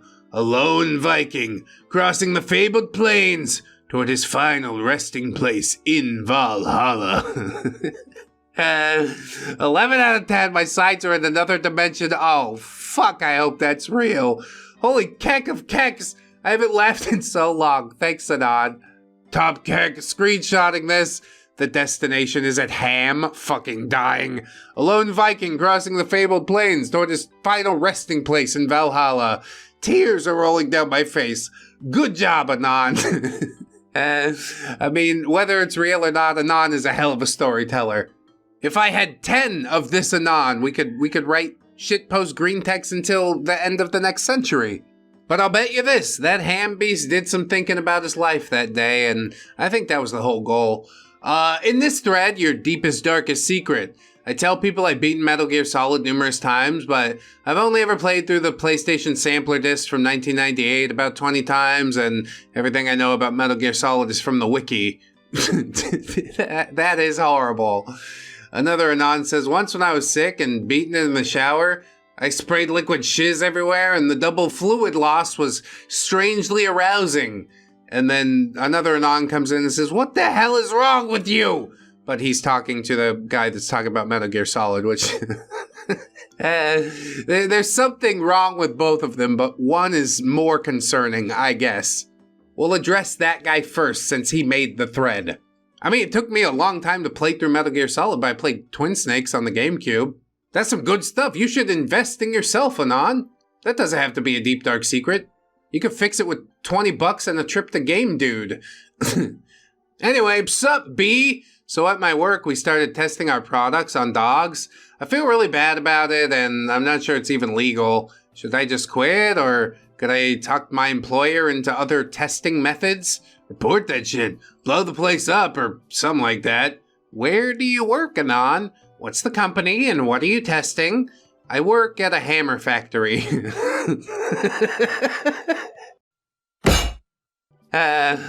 On dogs, huh? I've seen it happen in the Philippines. It's fucking brutal. Testing products, hammer. I'm fucking dead. Screw off, I'm putting my kid to bed and I just burst out laughing. Kill them all. Not the dogs. If there are really dogs, that is. I'm fucking dying over here.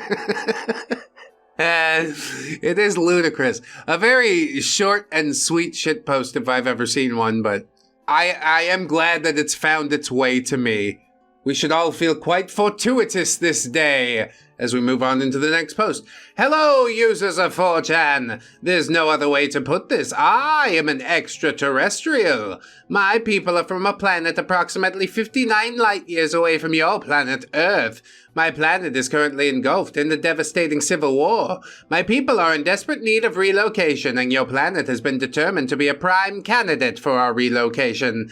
Thousands of other representatives have been sent to secretly visit other planets that we could relocate to and communicate with a small percentage of the population. I have been assigned to Earth.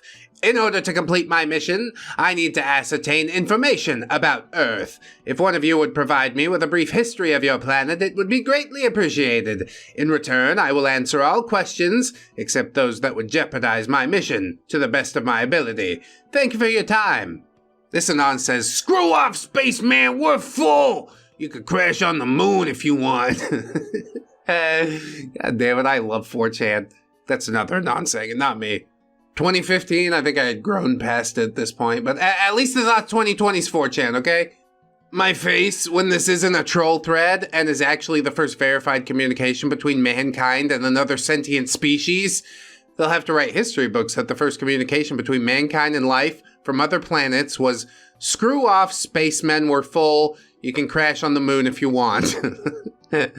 Textbooks about the history of alien/mankind relations will have the picture of smug alien Pepe on the cover. You know, I'm probably okay with this. I'm more okay with this than a lot of other things. Such as the things in this next post. I have the worst story of all time. Over at a friend's house, need to take a shit real bad. I run to the toilet. His room is right next door to the bathroom. I take 2 monster-sized turds. Flush. Nothing happens. Bowl fills with water and my crap just stays there. It won't flush. So I panic. I don't want anyone to come in and see the massive crap that I just made. I open the bathroom window, reach into the bowl with my hands, and grab that brown dill-sized poo and toss it out the window into the neighbor's garden, which is only like 2 meters away. The second poop goes flying over the wall as well. He's nothing if not a completionist. A job well done, Anon. There's no face for when I get back to his room and his window is open.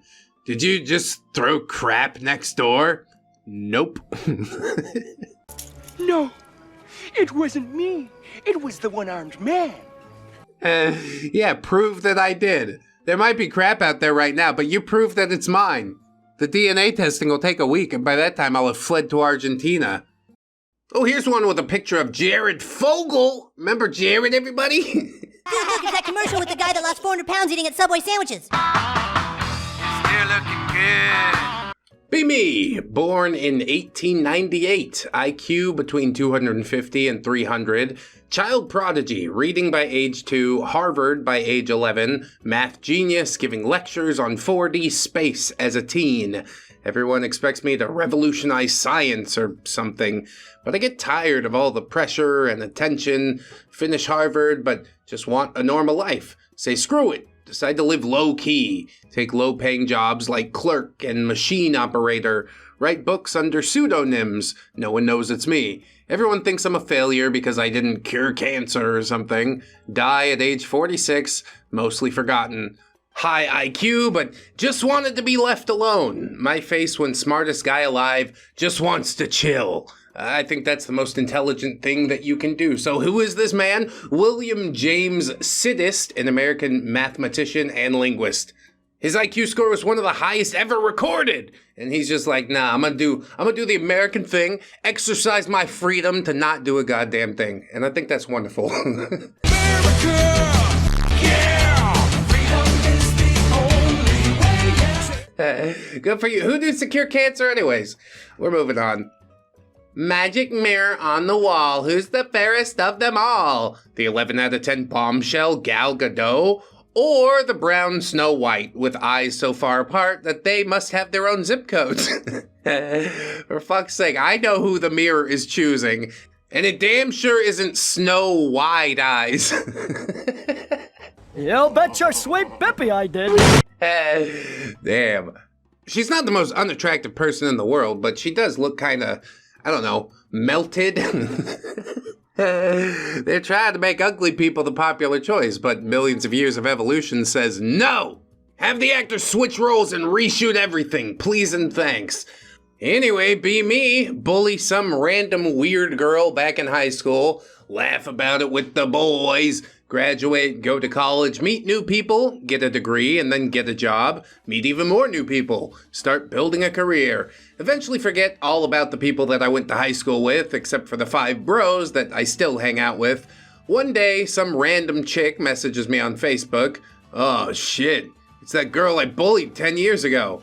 Oh my god, I've been living rent-free in her head for the last decade. Heart starts beating, mind starts racing. Is she gonna hit me with a lawsuit? Am I totally fucked? Is it all over? Well, no. Turns out she spent the last 10 years flicking her bean to the thought of me pulling her hair and insulting her and hitting her. You know, for shits and gigs.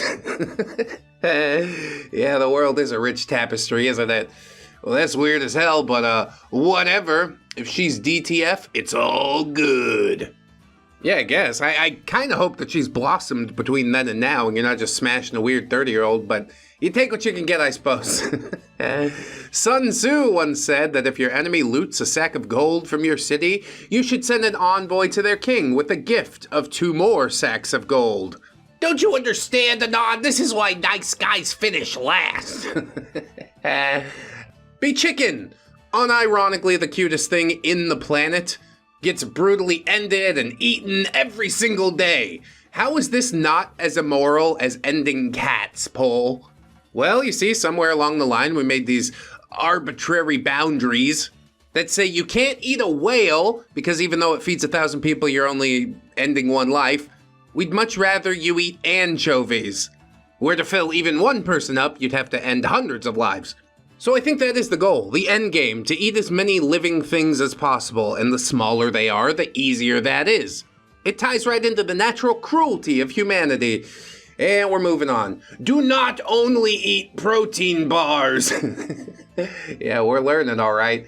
Holy God, I can't stress this enough. Don't eat just protein bars. Yeah, sure, I'll keep that in mind. Be me. 2 months ago, find new protein bar that's only 150 calories, but 20 grams of protein. Hot damn, what's the name of those? Well, fuck it, I'm just gonna eat these because I'm poor. I start pooping less.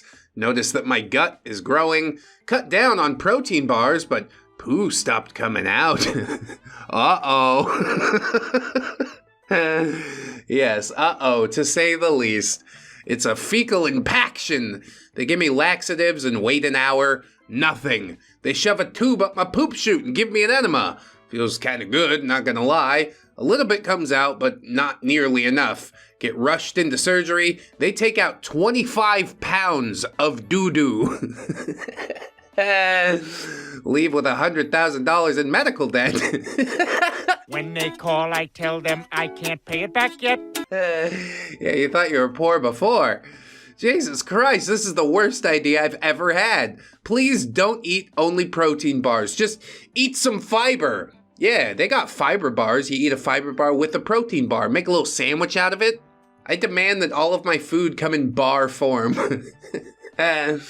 It could happen. Next post. Be me, filthy millennial. Go to college and study hard. Graduate with honors. Be told, now you're gonna make the big bucks. Get a job making $35,000 a year instead. Years later, salaries only marginally increased. Hopping jobs like the floor's fucking lava. Nobody wants to pay me more than $50,000 a year. Inflation's eating me alive. Rent is eating me alive. Overall existence is just eating me alive. Well, I know that feel, OP. I think a lot of us here know that type of feel. And that's why I made the "It's the kind of tired that sleep won't fix" t-shirt over on my fourth wall. Surely you could find a few dollary dues to support your favorite YouTuber and also tell people how fucking tired you are at all times always. There's also lots of other cool stuff in there, so I hope you go check it out. Not that it'll actually help the situation, but it will help to advertise it. Now I'm competing with a million idiots like myself for a job that may or may not exist. I just learned about ghostjobs.png. And no, that's not jobs for ghosts, silly. It's just when hiring managers post for a position that's already been filled or isn't available. They're just trying to keep some people on the back burner. Which part of me understands, but as a business, it's a pretty shitty thing to do. OP says, I get a side gig running grocery delivery. Yeah, the gig economy as it is now. With tips, it's not so bad, but I feel stupid as hell for being almost 40, and this is my life. Lamau, everyone at the store is shopping for somebody else. Make friends at least. Realize everyone works 2 to 3 jobs like me. Realize that 50,000 was the big bucks. Realize that we are all fucked. Realize this is the way it's always going to be. Realize that we're all going to be doing this until we collapse. I mean, the way I see it, you pick your own path. You decide what's good enough for you. You want to do the grocery delivery thing? Hey, go ahead. If it's working out, that's fine. If you're unhappy with it, then for God's sake, pursue something better. But ReddX, how could I find something better? You make it. You make it for yourself, and it's a lot harder, but at least you know it's going to be there. I spent 4 years never getting a raise as the inventory manager of a vitamin company, and so I decided, fuck this, I'm going to editing school. Worked for the New York Film Academy, did a little bit of stand-up comedy on the side, started off the YouTube thing. Yeah, it took 10 years to finally build it, but now it's built. To sit there with your thumb up your butt and wait for somebody to hand you your dream job just because you went to college, like, I don't know what sort of fucking fairy tale you're living in. Really, it's the sort of fairy tale that's sold to every school child across the nation, but that's just so we can prop up our debt-based economy. Again, that's a rant for another video. We're gonna move on. Good luck with it, Anon. This Anon's talking about It Ends With Us. This is the ultimate female fantasy. It's what every roasty femcel e-girl and trad wife wants. You will begin to hear about this movie a lot more in the coming weeks. I mean, I'll probably hear about it, but I won't be listening. A shameless TV repost gives us the synopsis. The protagonist is a generic woman who wants to open a floral shop. Her name is Lily Bloom. Get it? Lily's a flower, and flowers bloom. It's so clever. My God, the writing. Her father maltreated her mother, and she has daddy issues as a result. She meets a traumatized, rage-filled Chad, who's a neurosurgeon. Chad tells her that he accidentally shot and ended his younger brother when they were kids. He's also a maltreater towards her, leaving her bruised. When Chad finds another man's number in her phone, he pushes her down the stairs. Jesus. Chad later tries to, force an unwanted advance upon her and knocks her unconscious. She ends up pregnant with Chad's kid. Now that she's secured his genes, she kicks Chad out of her life. Oh, that's what it's all about. It's always interesting to see these things through a 4chaner's eyes. There's really no media literacy to mention. Like, okay, sure, you're hitting the plot points here, but what is the subtext of the movie? You know what I mean? Like in Silence of the Lambs, oh, it's just about a serial killer. No, it's not. It's about Clarice looking for a father figure. She wants it to be the main detective guy. It ends up being Hannibal Lecter. Whatever. Suffice to say, I'm pretty sure this Anon is missing a lot of the points of the story. So yeah, the genes are secured, and then the woman finds the nice guy that she rejected when they were young and tells him that she's ready for him now. The nice guy helps her raise Chad's kid. The cycle of maltreatment ends with Lily and her kid. Until the sequel, of course. Yep, turns out he wasn't so nice after all. Whoops. Overall, yeah, it sounds like some simpy schlock that I probably couldn't get into. Nowhere near as good as The Notebook. I'm just gonna go watch The Notebook again. Now that's a movie. Deadpool. Have you seen Deadpool versus Wolverine yet? I might pirate it at some point. Anon doesn't seem to like it. Tells vulgar joke or commits a vulgar action. Makes normal friends die of laughter. What level of degeneracy do you have to be to enjoy this character? He rides a unicorn and talks about chimichangas. He's so lol random. What do you mean he's a relic of the early 2000s? He fits right in. Yeah, I'm sort of over it too. But out of all the Marvel characters, he is one of the least insufferable since he doesn't take himself seriously. But you know what beats the crap out of any Deadpool movie? Any Guardians of the Galaxy movie? Suck on it! What? No, alright, I know that sounds bad. It took humanity until the mid-19th century to figure out that washing your hands prevents you from getting sick. What the fuck? Okay, pretend for a second that you don't know anything about germ theory, and some guy says, hey, you gotta get your hands wet or else these little bugs are gonna make you sick. You're probably not gonna believe him either. You show me the science on that, please and thank you. And they surely did. Half the military budget has better army equipment than Britain and an army twice the size. How did they do it? Yeah, that's the Polish flag there. I think the real secret is not having bases in basically every single country. And then you use half of that military budget to amass a land-based army. They don't need to worry about a navy. So yeah, I think it would be relatively simple to build up a good old military. Part of that military uniform is a t-shirt that's going to go up on my fourth wall once I come up with an image for it. It says, we won't get blitzkrieged again. I don't know if that's funny. Out of context, I don't think it's funny. Doesn't matter. Carrying on. This one's about God. Do you believe in God? Pride's a deadly sin. Claims to be the only true God. Demands that people devote their lives to worshiping him. Greed is a deadly sin. Demands that people pay tithes to the church. Wrath is a deadly sin. Destroys people for disobeying him. Envy's a deadly sin. Punishes people for worshiping other gods. Lust is a deadly sin. Demands to be included in every marriage and intimate act. Gluttony's a deadly sin. Lets people starve while having more than enough for himself. Sloth is a deadly sin. Does nothing while tragedies and disasters happen despite being capable of preventing them. So now we're sitting around judging the morality of the being that created the very capacity to have morality to begin with? That's a tough pill to swallow. Checkmate, free will. Personally, I sort of like the idea of a fallible God. In the Mormon church, they say, as God now is, man can become, or something like that. Which means if you do good enough within the church, they'll let you have your own universe once you're dead. Which seems pretty awesome, but also I didn't really want to tithe during this life. Maybe the next one. Maybe I'll be a little bit more moneyed. Then I can afford my own universe.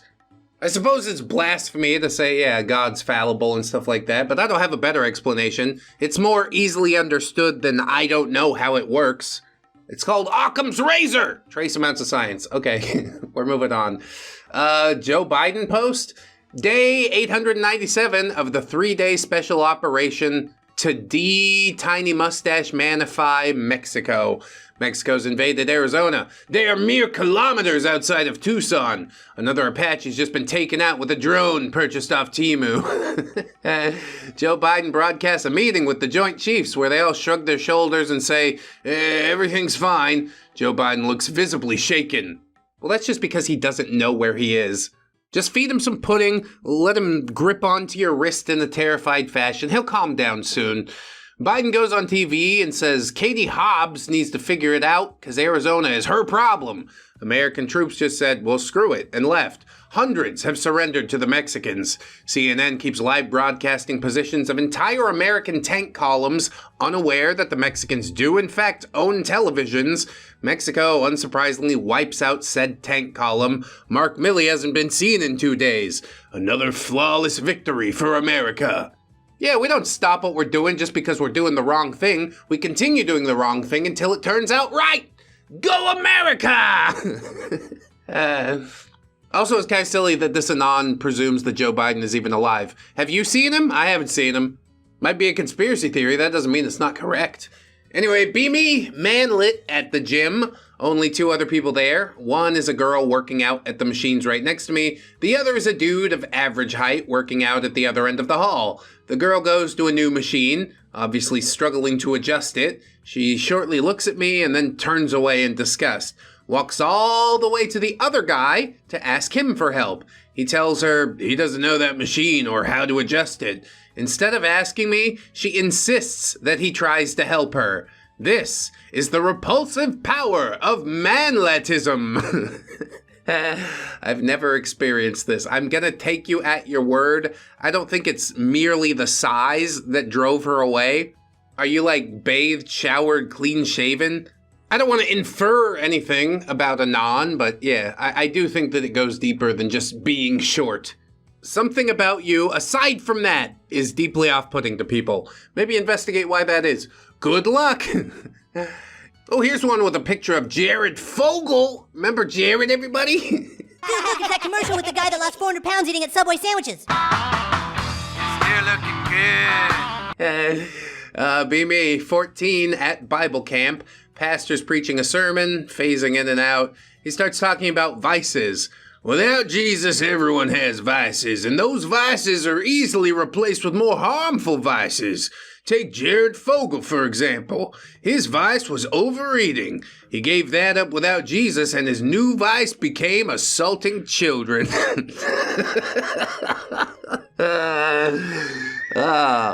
And then my 2-year-old screaming in the background really tops that off. Maybe God's not as fallible as I first thought. OP says, I don't remember the rest of the sermon, but 11 years later, that's the only time I've heard Subway or Jared Fogle mentioned from the pulpit. Yeah, he doesn't come up too often, for good reason. He's our nation's most well-known example of a kitty diddler. And the most tragic part of all is I hear he has AIDS. I am going to personally see to it that each and every one of you gets AIDS. Anyway, next post. Cute girl comes over. I make dinner or we order takeout. She pretends to enjoy my company. Pretends. She picks a movie. We watch it and split a bottle of wine. Afterwards, she goes home. How can I just buy this experience? I feel like it shouldn't cost anything more than $200 to $300 for the evening, but ladies of the night want like 5 times that for a few hours. Craigslist Personals is gone, and I'm newly divorced and lost. It can be hard to find human interaction like that, especially when you're so desperate for it. That's like something that drives people away. I suggest buying a body pillow. That should help you get over your anxiety. It's not going to cost more than $50-$60. And she doesn't have to go home afterwards, you know? You could hide her under your bed and pretend she went home if you want. Anyways, this is getting weird. I'm gonna move on. 26-year-old with a V card. Go on date with a girl tonight. We played laser tag. Lit. Goes well. Ask her to come back to mine and watch a movie. Get to mine. Movie plays for about 3 minutes and I immediately start making out with her. Yeah, well, I suppose that's a way you could go. Is she into it? Feel like I'm about to blast in my pants, frantically start removing her clothes, take off my shirt, start kissing her anywhere there's a glimpse of flesh. Greatest moment of my entire life. Well, that's sort of sad, but also, I get it. She says that she wants to put it in her mouth. Oh, you gotta give him that huck too and spit on that thing. You get me? She takes off my pants, olive green chinos from The Gap. She takes off my boxers, Amazon Basics cotton briefs, Tension immediately stops. She sees the 50-plus scars on my thighs from when I used to cut myself in high school. Goes quiet, not saying anything. I stop assaulting her with my tongue. I'm really sorry, but I think I should leave. She hurriedly dresses herself in uncomfortable silence and leaves. I proceed to have possibly the saddest jerk of my entire life. The highest highs and the lowest lows. It's been quite a night for you. Well, friends, I still got my V card. Almost lost my wizard powers there for a second. If any of you young anons are reading this and considering cutting, don't. It does nothing for you. It just makes you feel worse, and if you cut deep enough, the scars will be there forever. You'll be a 60-year-old man with lame scars from your edgy emo days. Most people don't want to date someone with mental baggage, especially not a dude. Well, sorry for the vlog. I'm gonna go get drunk until I pass out. Damn, that is rough, bro. I do think that's hitting on something quite true that nobody wants to talk about. Mentally ill chick, oh, we gotta get her some help. I could totally fix her. Mentally ill dude, ew, get away from me. Unless you're the type of mentally ill that causes you to do crime. Maybe that's the secret, OP. Just spend some time in the joint. You'll probably lose your V card. Maybe to Bubba, maybe to somebody when you get out. Probably both. Hope that fixes it for you, Anon. We're moving on. This Anon says, dude, just network. Bro, just network. Have you tried networking? I didn't have a job until I started networking, bro. You gotta increase your network. Shut up, shut up, shut up, shut up. Yeah, I don't think Anon likes to network. I don't either, honestly. Would the channel probably grow if I made some YouTube buddies and we did some content together regularly? Yeah, probably, but I sort of like it how it is. It's a 2 or 3 person job. That's a big step up from when I was just doing all this crap myself. And to be quite frank, it's about all the networking that I can handle. I talk to 2 people and send them a sentence or 2 and I'm beat, I'm bushed. Networking time is over. I'd rather remain a small YouTube channel than to become sort of like a project manager, just trying to make sure this person's doing their script and that person's got the edits. Like that is how you grow on YouTube. It's a really good way to grow, but it also feels like it would suck all the fun out of everything for me. So indeed, network or don't, you're gonna make it either way. That guy's not gonna shut up about networking, but you don't have to listen. Dad bought watermelon. No, we're not black, in case anyone was thinking that. You were the one thinking it, Anon. I have a slice and it's delicious. Strongest mouth-watering flavor I've had in ages. I eat almost half of it. Many hours later, decide to have some proper food, make sandwiches, and have a tall glass of beer alongside it. Fast forward to this morning. Wake up mid-sleep to a rumbling, painful bellyache. Rush to the toilet and shit my guts out. Barely poop anything, but the pain and nausea is constant regardless. I've had drug withdrawals more pleasant than this. Sweating like hell, stabbing stomach pain, feel like vomiting. The good news is I took some medication earlier and it finally seems to be getting better. Update, oh god, my ass is burning! I don't think it's the watermelon that did that, dude. Unless you're eating the green part. Somehow Anon has talked himself into thinking that only white people can eat the green part. It's not true. Have bipolar disorder, have sewer sliding ideation, extremely needy, independent, low self-esteem, self-harm. None of this is considered cute because I'm a disgusting man. It's over. Yeah, we mentioned that earlier, didn't we?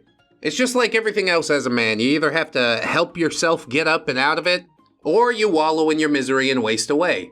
Which man will you be, Anon? I think I know already, but I'm hoping for another path. Anyway, be me. Start investing around 2016. Nice. Put all my money in big tech, Apple, Nvidia, Microsoft, etc. Migrant crisis. Stocks drop. Just hold. Chinese banks fuck up. Stocks drop. Just hold. Turkish economy implodes. Stocks drop. Just hold. COVID-19 financial crash, stocks drop. Just hold. Also buy some Facebook stock with new job money.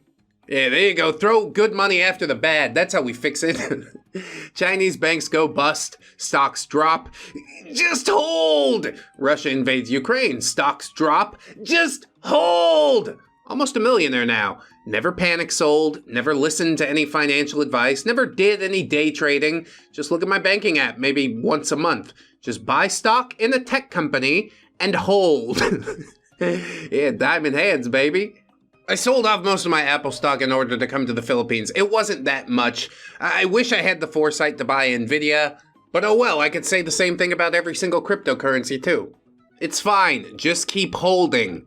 Retirement is secure if we just keep holding. Not necessarily true if you're into cryptocurrency really deep. But you think McDonald's and Microsoft are gonna evaporate overnight? Nah. Even if it takes a little shit, it'll come back around. Just keep hodling.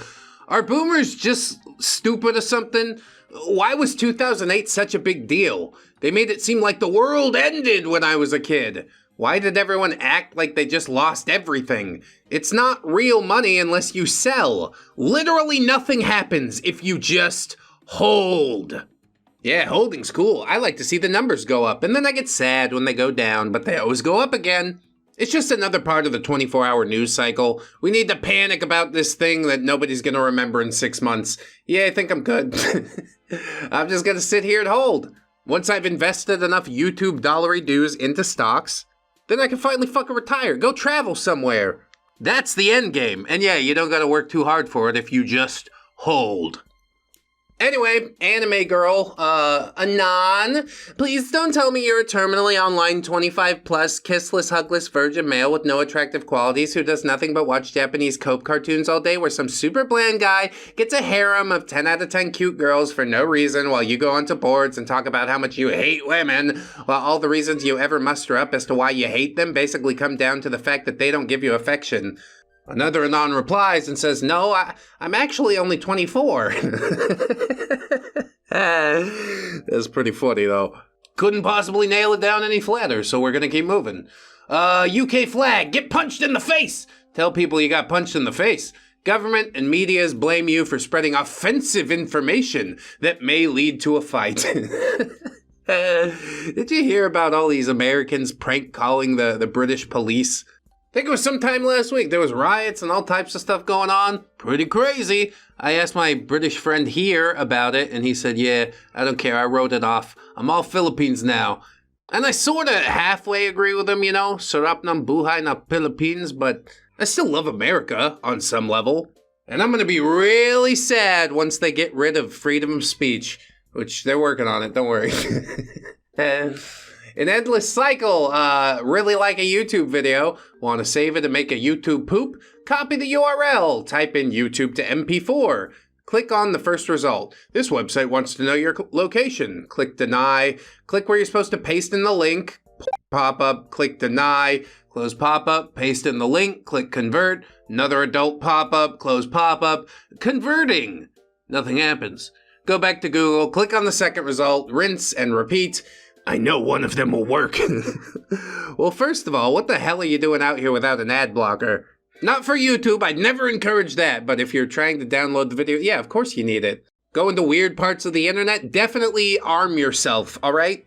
Here's my little hack for downloading YouTube videos that I like really fast. You go up into the URL bar there, and after YouTube and before.com, you type in PP, and it'll take you directly to a site that does work.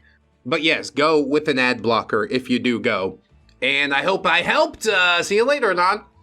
I don't know who this guy is, but I think he's a YouTuber, so I have to read the post about him. Guy gets bisected by piano wire. Holy shit, that was awesome! Golden chainsaw for sure! Camera zooms in on a girl's butt. Yeah, this movie didn't age too well. Hey, any filmmakers watching, maybe don't? I guess reviews like this are the reason that most movies suck now. I do like seeing a guy get bisected by piano wire, but maybe showing off a little TNA ain't the end of the world either. That's how you get butts in the seats. First you gotta put a really nice one on the big screen and then people come sit down and watch it. Then you get them with the piano wire scene. You get them all juiced up and then you show them some gore and eventually they learn to relate the two things and yeah, we could do a horrible experiment, but we're not going to. We're totally not going to. I'm not hatching any plots or ideas whatsoever. Moving on. Be me, 20, woman driving past in her car yells, "Hey, sexy!" Is it time to rope Max? She was hitting on you, you stupid fuck, and you ignored her and rejected her. Yeah, I don't understand the logic here whatsoever. What are you talking about? You should have wrote your number on a paper and slapped it up against the window or something. If you're feeling really brave or really desperate, you could just throw your phone into her car and be like, put your number in there, and then hope she doesn't speed off. I actually like a $500-600 phone more than the new boyfriend. Bye. Here's another depressed anon. Be me. Late 20s, 5'4", make a little over 20K a year. Cut that by a third thanks to child support. Forced to live with a parent who hates me just to survive. Parent is also a hoarder. Constantly surrounded by junk. Barely in my kid's life due to her mother fighting tooth and nail to keep it that way. Can't find a new girlfriend due to everything I just listed above. I basically have completely given up and am just waiting for the end at this point. Hell, I don't even know why I'm making this post. Maybe someone will see it and feel better about themselves comparing their lives to mine. I'll be honest with you, I do feel slightly better about my situation. But this isn't a one-way street. I do want to encourage you to get up and out and find something worth doing. It does seem like you're trying to. And you just need to continue doing that. Eventually it'll break. You can't put in this amount of effort and not have something pay off, right? And if you aren't trying as hard as you possibly can, then you need to give a little bit more. 110%. That's what I say. This Anon is having a different but similar experience. Be me, 17 male, gifted with good hair genes, strong jawline, elevated cheekbones, elevated collarbone, deep set eyes, good voice / vocal control, minimal body fat ratio, perfect acne-free skin, naturally lips maxed, still a kissless handholdless virgin that feel when... Like, what more do I need to do in order to have a nice girlfriend? I'm naturally looks max pilled. First, you need to stop saying things like fucking looks max pilled. She'd be like, what? What does that mean? I already tick all the boxes of everything deemed hot by societal standards, and still no sign of girls. What is this hypocrisy? Another Anon says, leave this website, you stupid fucking child. Which is accurate. You're only 17. Who doesn't have good hair at 17?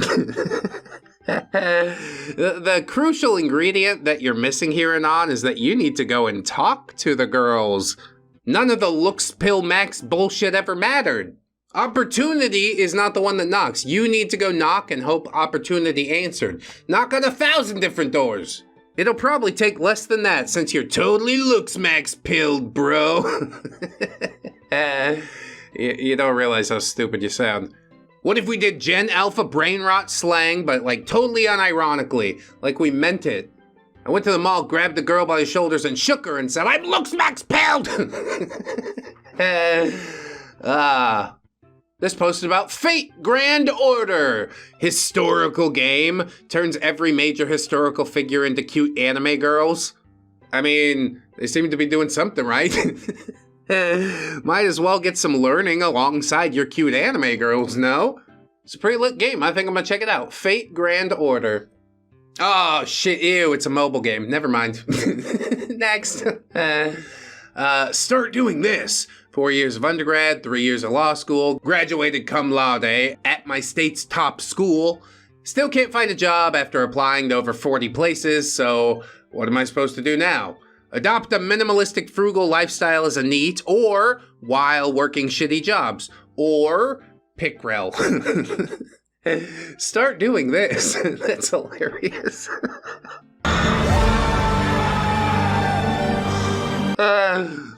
Is this Peaky Blinders? I've been meaning to watch it. I have it all downloaded on my phone for the next time the power goes out, but now we have a generator. I don't have to worry about it. I'm bringing all my first world problems to the Philippines. Anyway, yeah. The answer's right in front of you. Create your own job. Become a knockoff legal eagle. There you go. You're welcome. I understand not everybody's cut out for YouTube, but it was the arc that my life took, so yeah. I'm probably going to give that advice to a lot of people. And it's not bullshit either. Just chase the thing that you love more than anything else. Do you like swords? Making swords? Make some swords and sell them. You know, you don't know where it can go.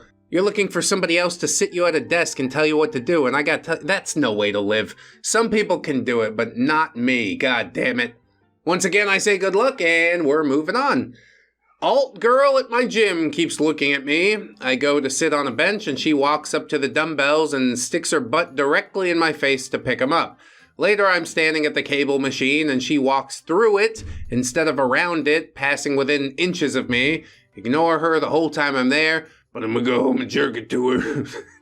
Get to enjoy 90% of the positive female experience with none of the downsides. Women are way too easy to outsmart. Personally, I think you're over-engineering this a lot, possibly because you're scared of an actual human connection, but I don't have the time to sit down and try and work through that with you, so bye. Be Roman times, be me, Incelsius Chodius. Not be gay. Train every days with the boys, preparing for war. Every day after training, they have some very gay intimacy, but I never stick around. Word slowly gets around that I'm not one of them. Turn 21. About time for me to marry. I tried to date women around town, but they all seem to avoid me. Sulk in the barracks one day. William Amencius comes in and sits next to me. Hey, Incensius, why are you so sad? Women don't want to date me, I say, through my teary-eyed face. Amencius sits closer to me and asks why I even want to date women. I tell him, I'm straight. He gasps. Realize what I've done. I yell his name. Willie! Willie! He goes and tells everyone that the rumors were true. I get sent to therapy. My therapist is the famous Mike Litoris. I tell him how I want a simple, traditional wife, but everyone expects me to like men, and how women just don't like me.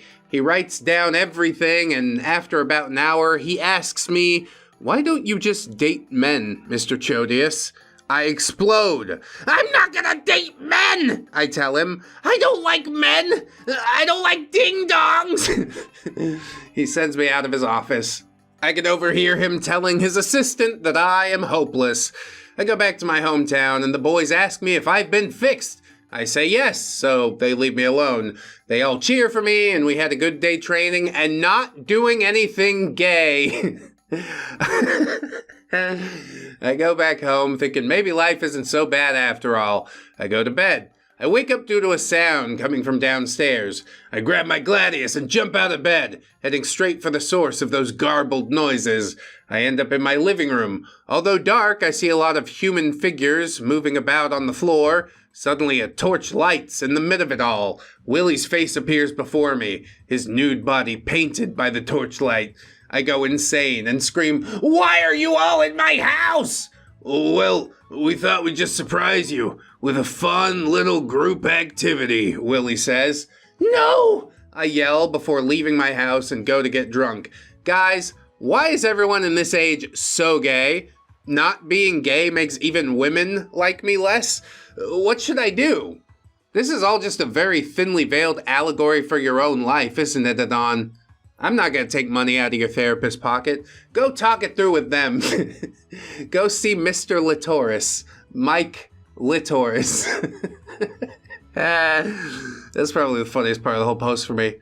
Everything else was dumb and you need to try harder. Next one! This Anon's super relatable. Too hot under blanket. Remove blanket. Too cold. Yeah, you gotta get just like one leg under the blanket. Or hug it and drape it over your shoulder thusly. Sort of loops back to the body pillow thing I was joking about earlier. It totally was just a joke, you guys. Anyway, here's a post about cultural exports from America. British people be like, lol, Americans are so fucking fat. And then they deep fry a hot dog. I mean, it's because they only eat the one hot dog. Americans are like, I get 2 or 3 of them bad boys. I don't know what the hell's going on with that huge-ass mountain of chips underneath it. They're steak fries. But yeah, you probably don't need all those either. Have your hot dog deep fried, like 25% of those chips, and you're good, dude. Don't be disgusting. Don't eat like a pig, okay? It's not that hard. This Anon asks, WTF's going on at AMD? I can't explain this. AMD, produce CPUs for Intel, make better product than Intel, go rogue. Beat Intel to the first 1 gigahertz processor. Actually, an unbelievable achievement. Beat Intel to x86-64, actually call it AMD 64. Lel. Intel makes first dual-core CPU. It's horseshit. Release Athlon 64X2. Actually decent. First true multi-core server processor. Opteron 875. First to integrate a memory controller onto the CPU. First quad-core x86 processor. First to release consumer 7nm process technology.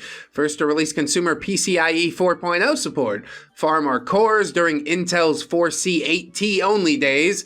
Consumer Threadripper products, prosumer stuff. Release HP DT platforms after Intel abandons them. First x86 processor to break the 5 GHz barrier in all cores. Far superior integrated graphics performance, so good that you market them as APUs. First x86 3D chiplets, 3D Vcache, still the underdog.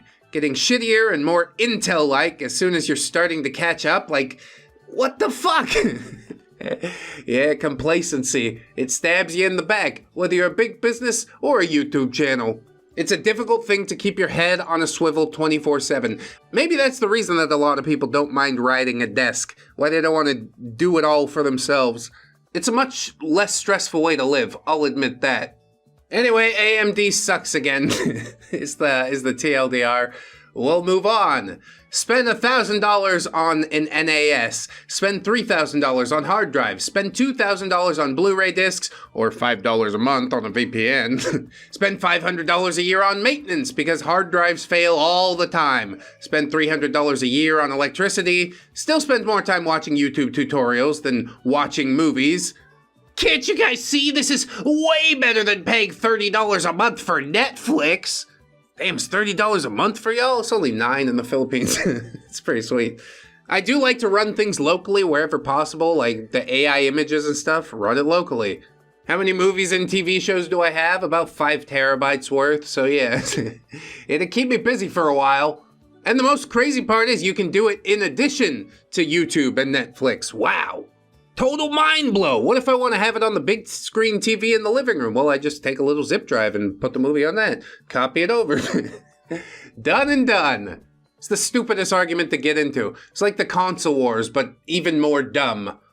Anyway, here's a wholesome-ish post. Be me, be Turkish, live on a farm with my father and older brother.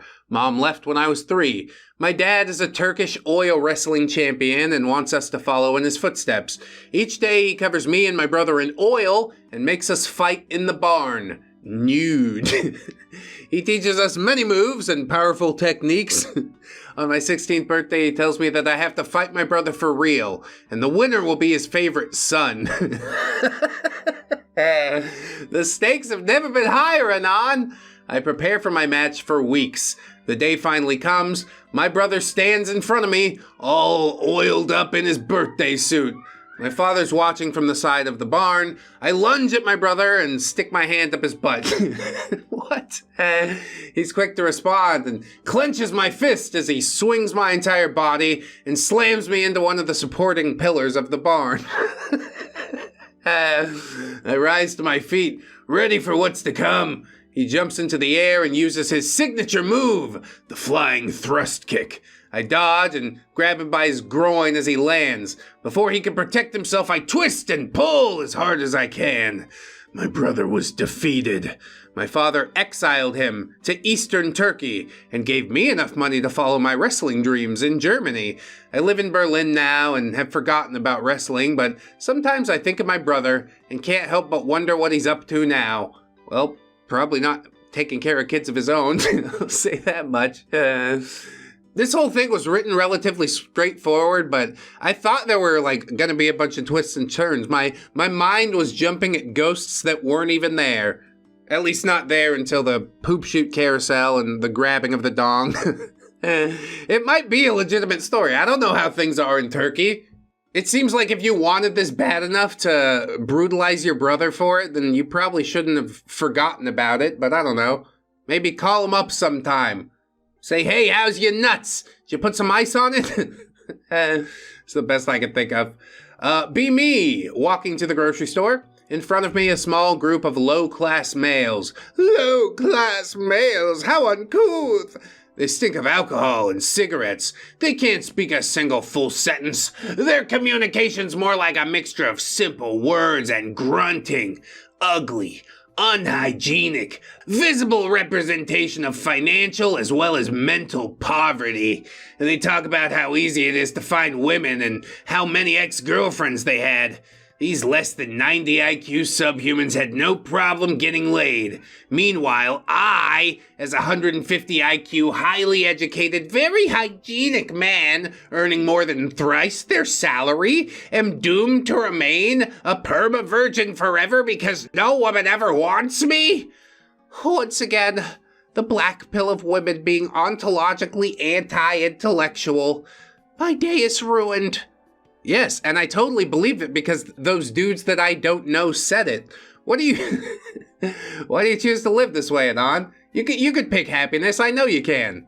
Saddest part of that is I know he's not going to.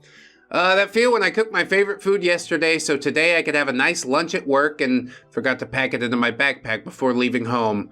Man, FML. Well again, choose happiness, look on the bright side, at least now I get to eat it for dinner. I have an excuse to go buy my lunch at my favorite burrito place. Which really isn't Chipotle, but Chipotle will do in a pinch.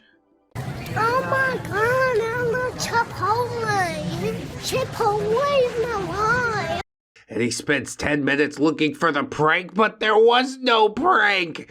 My face when that was the prank. Oh my dude, you just got pranked. Bet you didn't see that one coming, huh? This Anon asks, what is your largest fast food order?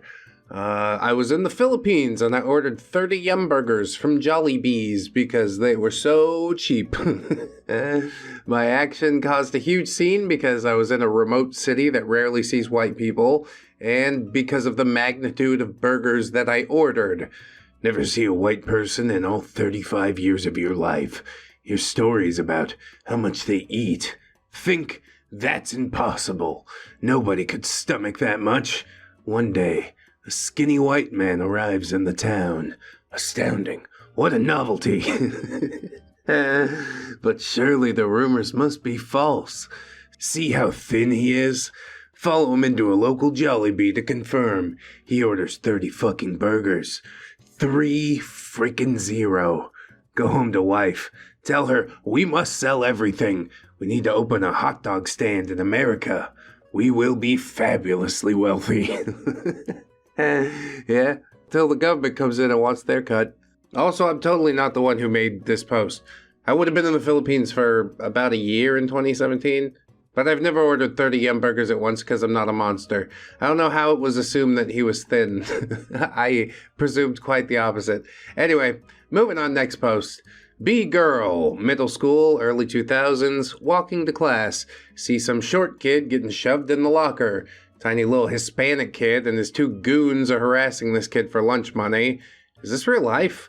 Take the little Hispanic kid and put him in a chicken hold. Tells him if he touches this kid again, I'll beat his face into the locker so hard his parents won't be able to recognize him. He calls his goons off and runs away. Short kid follows me around for the rest of the school year, carrying my books and taking care of my Tamagotchi and letting me use his head as an armrest. Taking care of my Tamagotchi. Not in the early 2000s. Oh wait, yes, I guess it was exactly that. Good God. A couple years ago, I looked that kid up on Facebook and found that he publicly joined a muscle girl appreciation group. I mean, he probably did appreciate the thing that you did. I'd fight people who tried to punk my friends back in high school. Yeah, hormones are a hell of a thing, eh? Anyway, next post. Tell my brother that he just got pranked.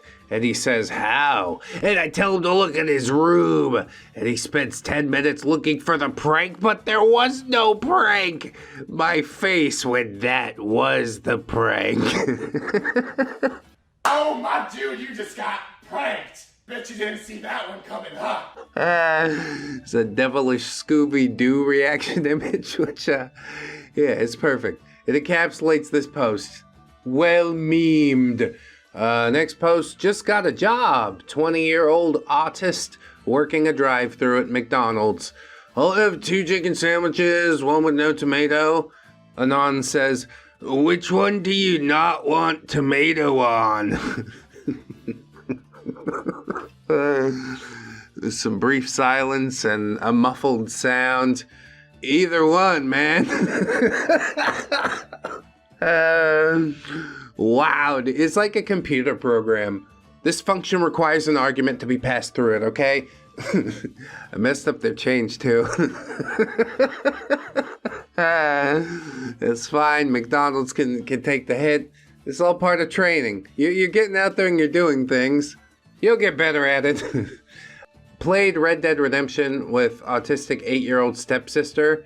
All she did was walk around skinning animals and giggling my face when she killed a toot and asked me why she couldn't skin her. Hold up. Wait a minute. Something ain't right. Rockstar would have done it once upon a time, you know? Was it always performatively edgy? I don't know. It's not really an open world game until I can skin her, wear her skin as a coat, and sing along to Goodbye Horses. Goodbye horses.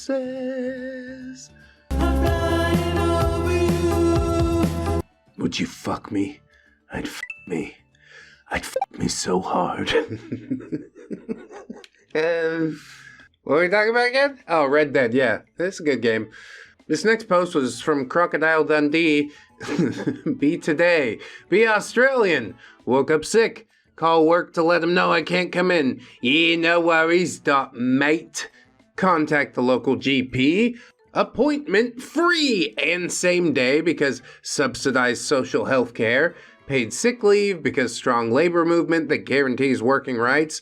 Now nobody at work will catch my cold. Food for customers not contaminated by my cold. Company doesn't lose money because my sick leave is government subsidized. All bills continue to be paid on time. My day is stress-free because I have time to relax and recover. Today is yet another day I'm glad I'm not an American. You couldn't handle being an American, bro. My nanny state's way better than your nanny state. You can't even buy violent video games out there. That's fine. Everywhere sucks. I get it.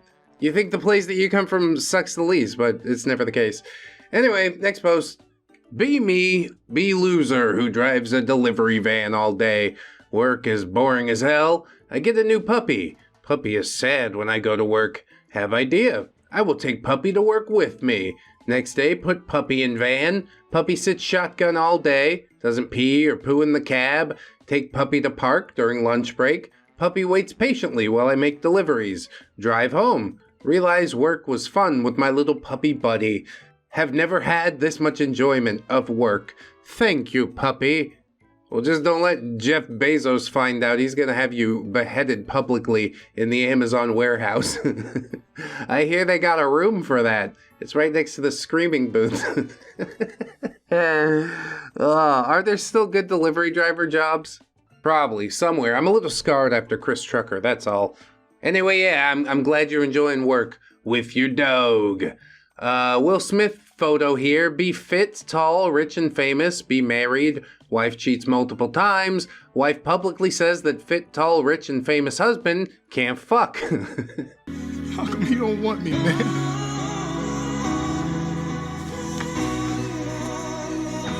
Someone makes a joke about wife's lack of hair. Husband laughs, but then punched the dude who made the joke because his wife didn't like it. Husband acts like a huge white knight cuck with cheating bitch wife. He could just dump her and get any woman he wants. He's not exactly a neat neckbeard. Why? Pick related. Because he's institutionalized, man. Just like the Australian guy, he doesn't know how to exist without his nanny state, except the nanny state is his home, and he truly can never escape from it. You gotta feel bad for Will Smith on a few levels. But at the end of the day, man, yeah, he is the one that keeps choosing the thing that he's choosing. It's a mystery to the rest of us. Maybe someday he'll wake up. Next post. Roommate asked me to drive him to his dealer. Sure, got nothing going on. Get in, start the car, put on the seatbelt. Notice roommate doesn't have his seatbelt on. Ask him to put it on. Why? Aren't you a good driver? I tell him it's my car and I want him to have his seatbelt on. Well, fuck you, man. Just drive. Okay, get on the road. Accelerate to 40 miles per hour and slam on the brakes. Roommate flies out of his seat. His face hits the windshield. Oh, shit. Sorry, bro. Maybe you should put on your fucking seatbelt.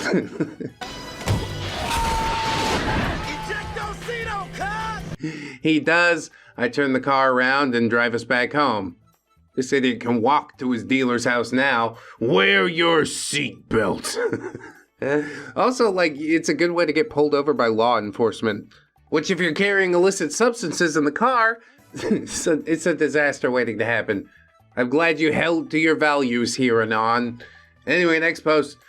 Not my story, but one I'd seen like 7 months ago. Have spider bro. Eats random bugs and shit in my kitchen. Once killed a mouse. We live happily together for a few months. One night, go to bars and pick up a girl. Bring girl home. Heading up to my bedroom. Spider bro is on the wall.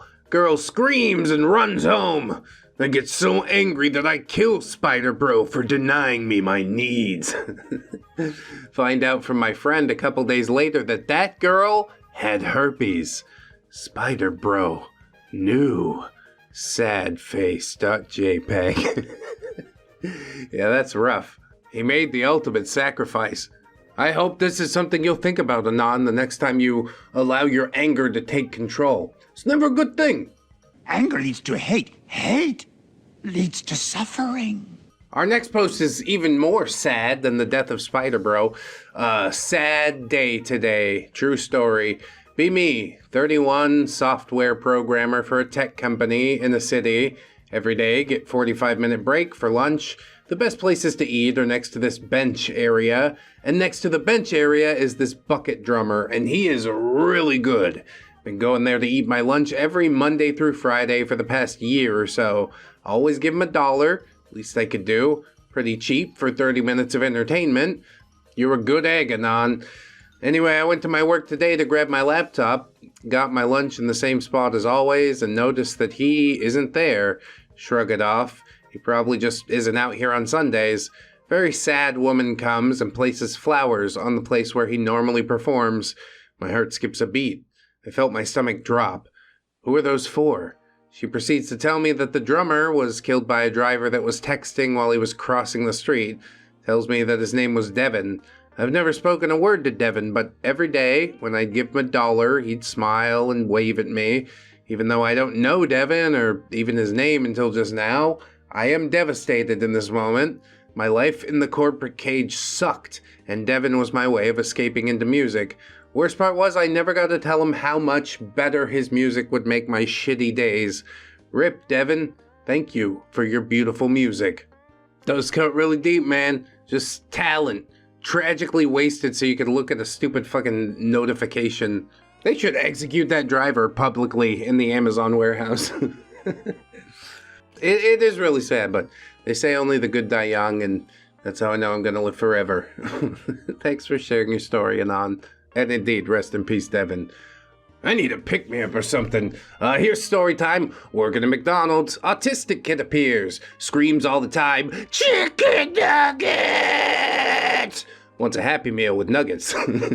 I gave him 5 instead of 4 because of my kindness. He noticed. Autistic. He wanted a new one with only 4 nuggets. I hate children. I mean, he's troubled. He doesn't really understand. He wants the thing he expected. That's part of it. You're on 4chan, you understand. Moving on. School cafeteria. It's Mexican Day. Rice, beans, tortillas, carne asada, shit like that.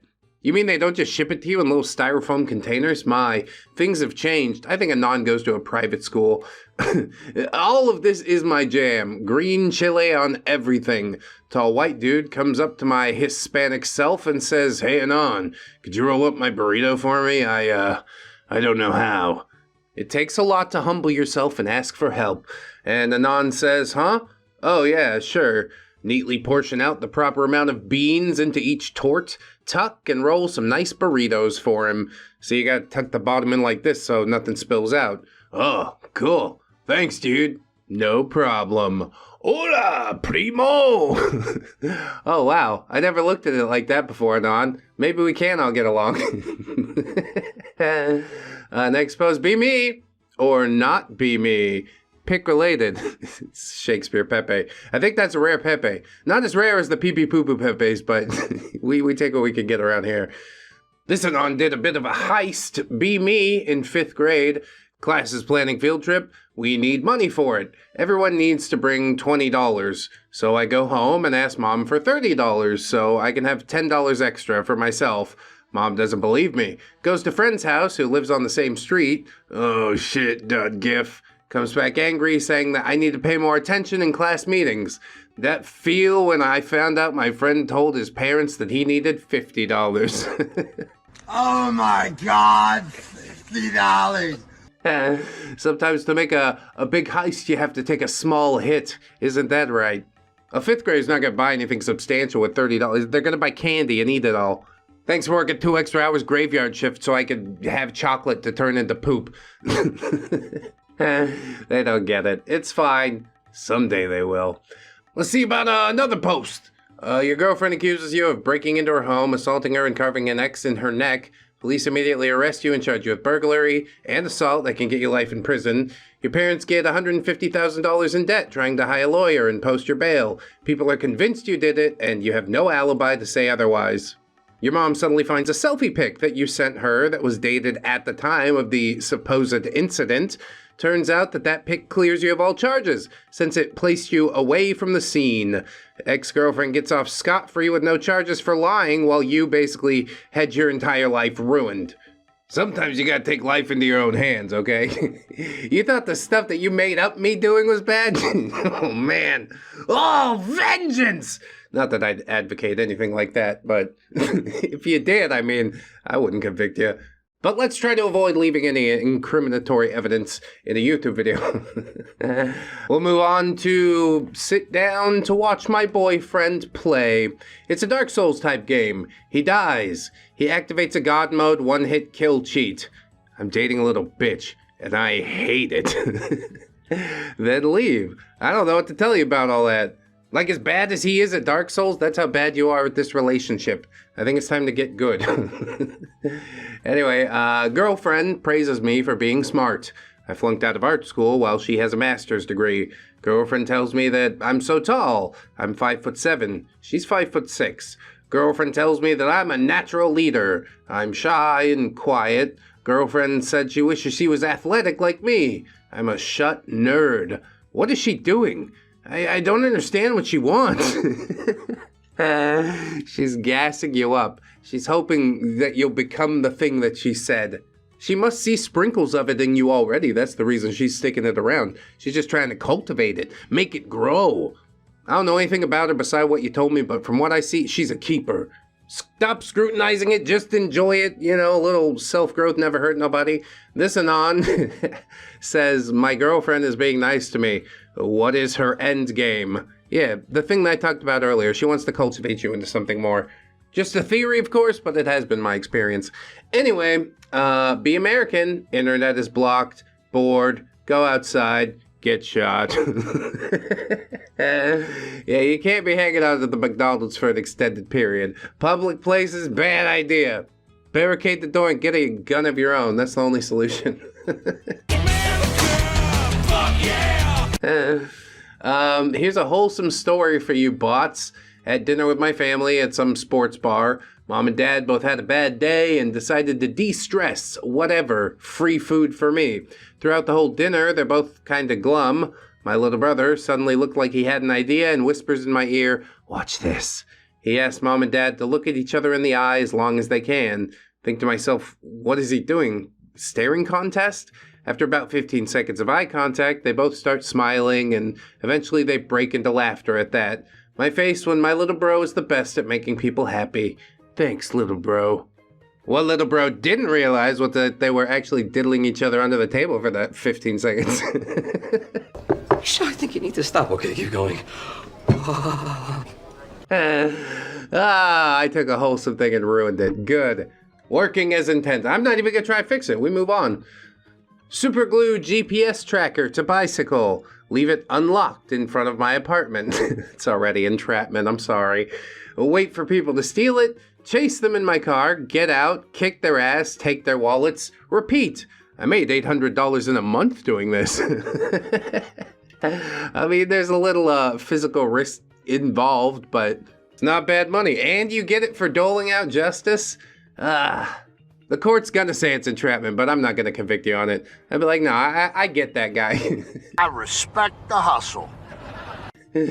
Will they accept that if I'm on a jury? Just like, I don't know, dude, he's not guilty. Me and him vibe. This anon says I got my brother's spare key because we live in walking distance away, and we buy the same kind of bread because that's the same one we had back at home. He's a man of schedule, goes shopping the same day every week. He goes on the same walk at the same time of day every day. He always hated how irregular my habits are. One day I decide that I'm gonna be a dickhead for no reason. I get a bag of bread on the same day he's gone shopping, toast the entire thing, and put it back in the bag. Wait until it's time for brother's walk, take my bag of toast, and sneak in with my keys. Know where he keeps his bread, switch the bag of bread with the bag of toast. Toast 2 slices of bread to make the whole house smell like toast. Yeah, possibly light it on fire. I burn my brother's house down for a lark. I escape once they're done. Make sure I left no mark in the house. Touch nothing. Oh, he waited till the toast was done. That's big brain right there. Make it back home, start gaming. 25 minutes later, I get a text. I don't know how or why you've done this, but I will fucking end you. I don't think it's that serious. It's a good old-fashioned prank war, bro. Now you gotta get me back, dude. You just got pranked, bro. He's not going to. His life is far too put together for all that. Anyway, next post. Think about moving arm. Moves arm. I just moved matter using nothing but my mind. How? Have panic attack. Miss nerves, neurons, electrical impulses. I guess the way you said it is funnier, but I had to get the trace amounts of science in there. Next post, be me, dispatch manager for a small company. Bunch of 18-year-olds start working in the shipping department. Start using the most current memes, yeet, ligma, etc. Just general shit from 4chan and Reddit to see if they get it. And the kids get really into it. Everything is a meme to them. Yeah, I think they're just excited to be included in something. That's how it is at 18. Don't you remember? The boss walks into the dispatch room just as I chuck some packing tape to one of the kids, screaming, yeet, as I do it. Boss takes one look at me and says, looks like you've got a case of up dog. One of the kids replies, what's up, dog? My face when the boss is the biggest memer in the office. I mean, sort of boomer memes, but I like that. It's been gone so long that now it's coming back around. It's beautiful. You love to see it. Next post, be me, surgeon.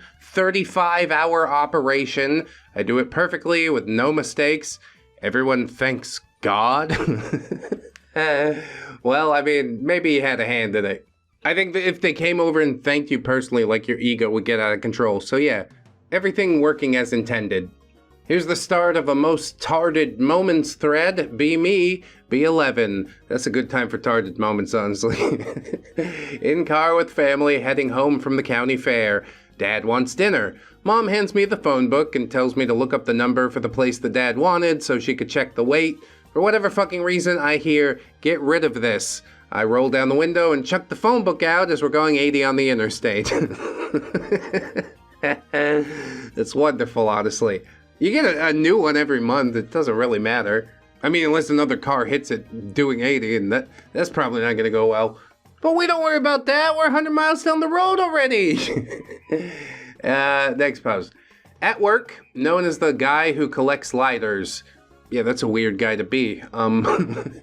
Coworker gives me a lighter he found. Oh, nice. Thanks, bro. Opinion of that person went up in my mind. Think about it later that day. Realize I'm a collect X amount of Y NPC. My face when... Yeah, like I said, it's kind of a weird guy to be. But I guess we do all need to collect things, and things mean things to different people, and so have you and that guy started a relationship yet? He gives you 2 lighters every week, and it's like Stardew Valley where you get married and have a kid? I'm pretty sure that's where this is headed, even if you don't quite realize it yet. Anyway, moving on. Be me, traveling to Earth to annihilate the human race. See Earth and fire up that death ray. Too late. Get hit by a fucking Tesla Roadster traveling at Mach speed playing David Bowie. Completely destroys my ship and ends my entire crew. My face when... And I'm sure all the responses were like, hey, great job, Elon. Little did they know Elon was actually the one that made this post. Not a joke. We backtraced the IP address through the firewall. Hacker man. Hacker man. He's the most powerful hacker of all time. Speaking of, download video game for free. Default search engine changes. Oh, I think I made a little oopsie there. I think it's a good time for all of us to remember that nothing is truly free. And again, speaking of, be me. Get chased by a group of men in suits. I run. Really hard to outrun them, but I manage. I get tired and they keep inching closer. Oh, fuck. .wmv. Get idea. I shave my head. Instant speed boost because aerodynamics. Distance gets greater. They start screaming, you can't keep running away. Someday, we tax collectors will catch you. Image related. I'm Jeff Bezos. Oh, that's how he keeps so slim, is it? I thought it was just being able to afford foods that didn't have high fructose corn syrup in it. I do have to imagine that there's a lot of people trying to catch up with Jeff Bezos, but right now he's on top of his game, what can I say? His lizard brain was more predatory and reptilian than all the rest of us, so he gets to have more things. It makes good sense. That's what we reward in this plane of existence, apparently. Again, topic for another video. I digress as always. Anyway, here's an anon that likes moles. Be me. Sit in class. Remember one time in kindergarten when a girl took a shit on a bench and got in problems for doing so? I think the problem started long before she took a duke on a bench, all right? I find that memory really funny and burst out laughing. The teacher's pissed, asks, what's so funny? Silence.jpg, say that I thought about a mole. The teacher looks at me like I'm a complete tard.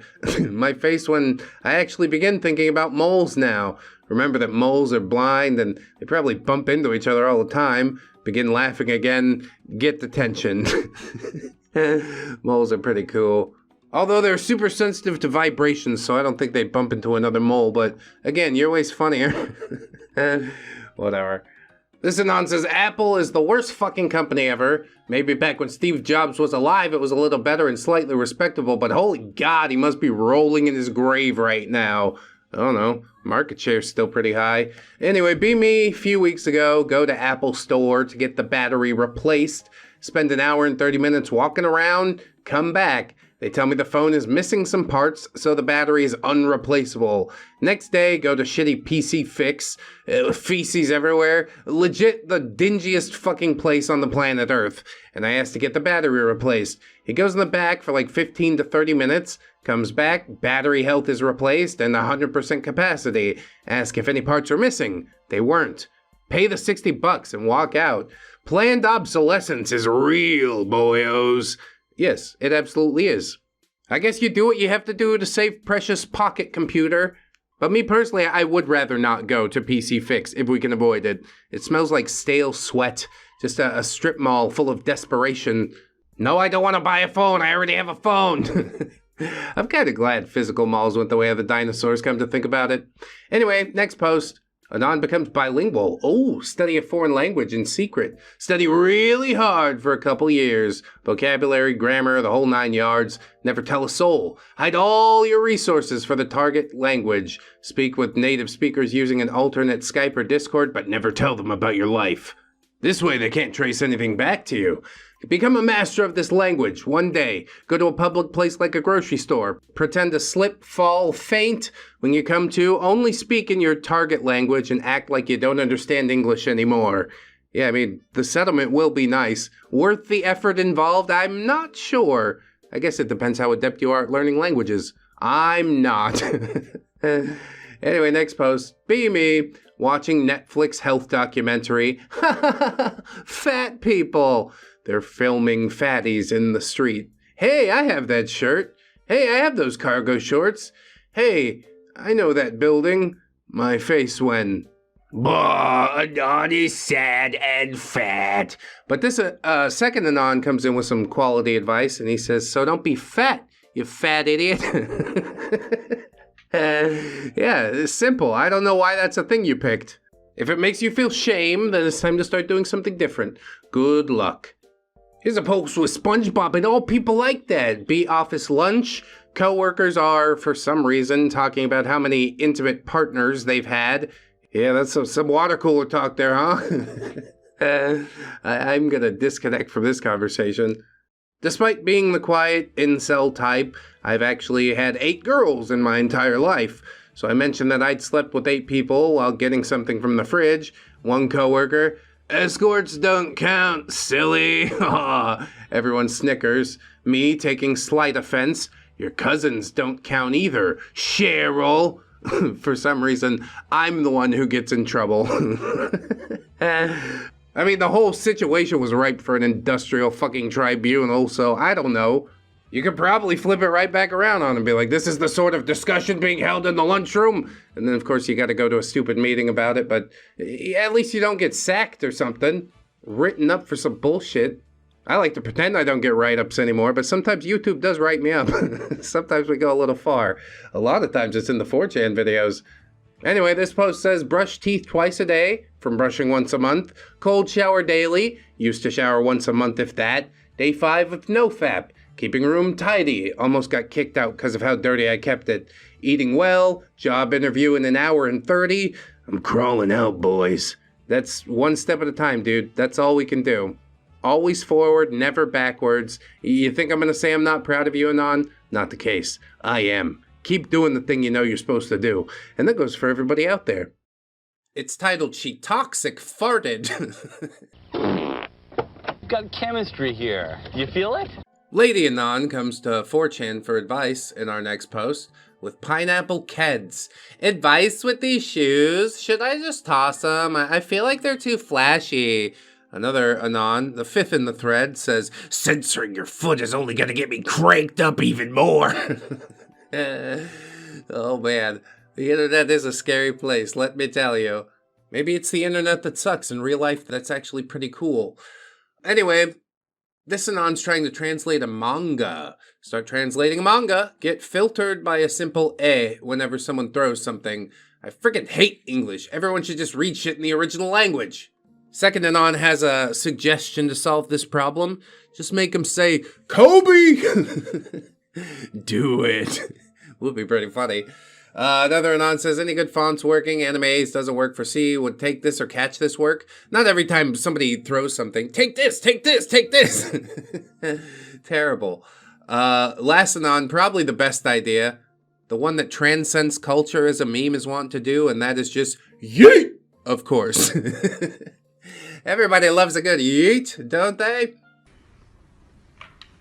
Yeet? What's a yeet? Yeet! Here's an Anon asking about math in our next post. Why does multiplying 2 negative numbers equal a positive number? Doesn't make any sense. It don't make no sense, obviously. Turn around again. What the fuck? I'm facing the same direction. I never really did consider any of this until just now. I'm terrible at math, but this will make me more competent at programming. Thank you, Anons.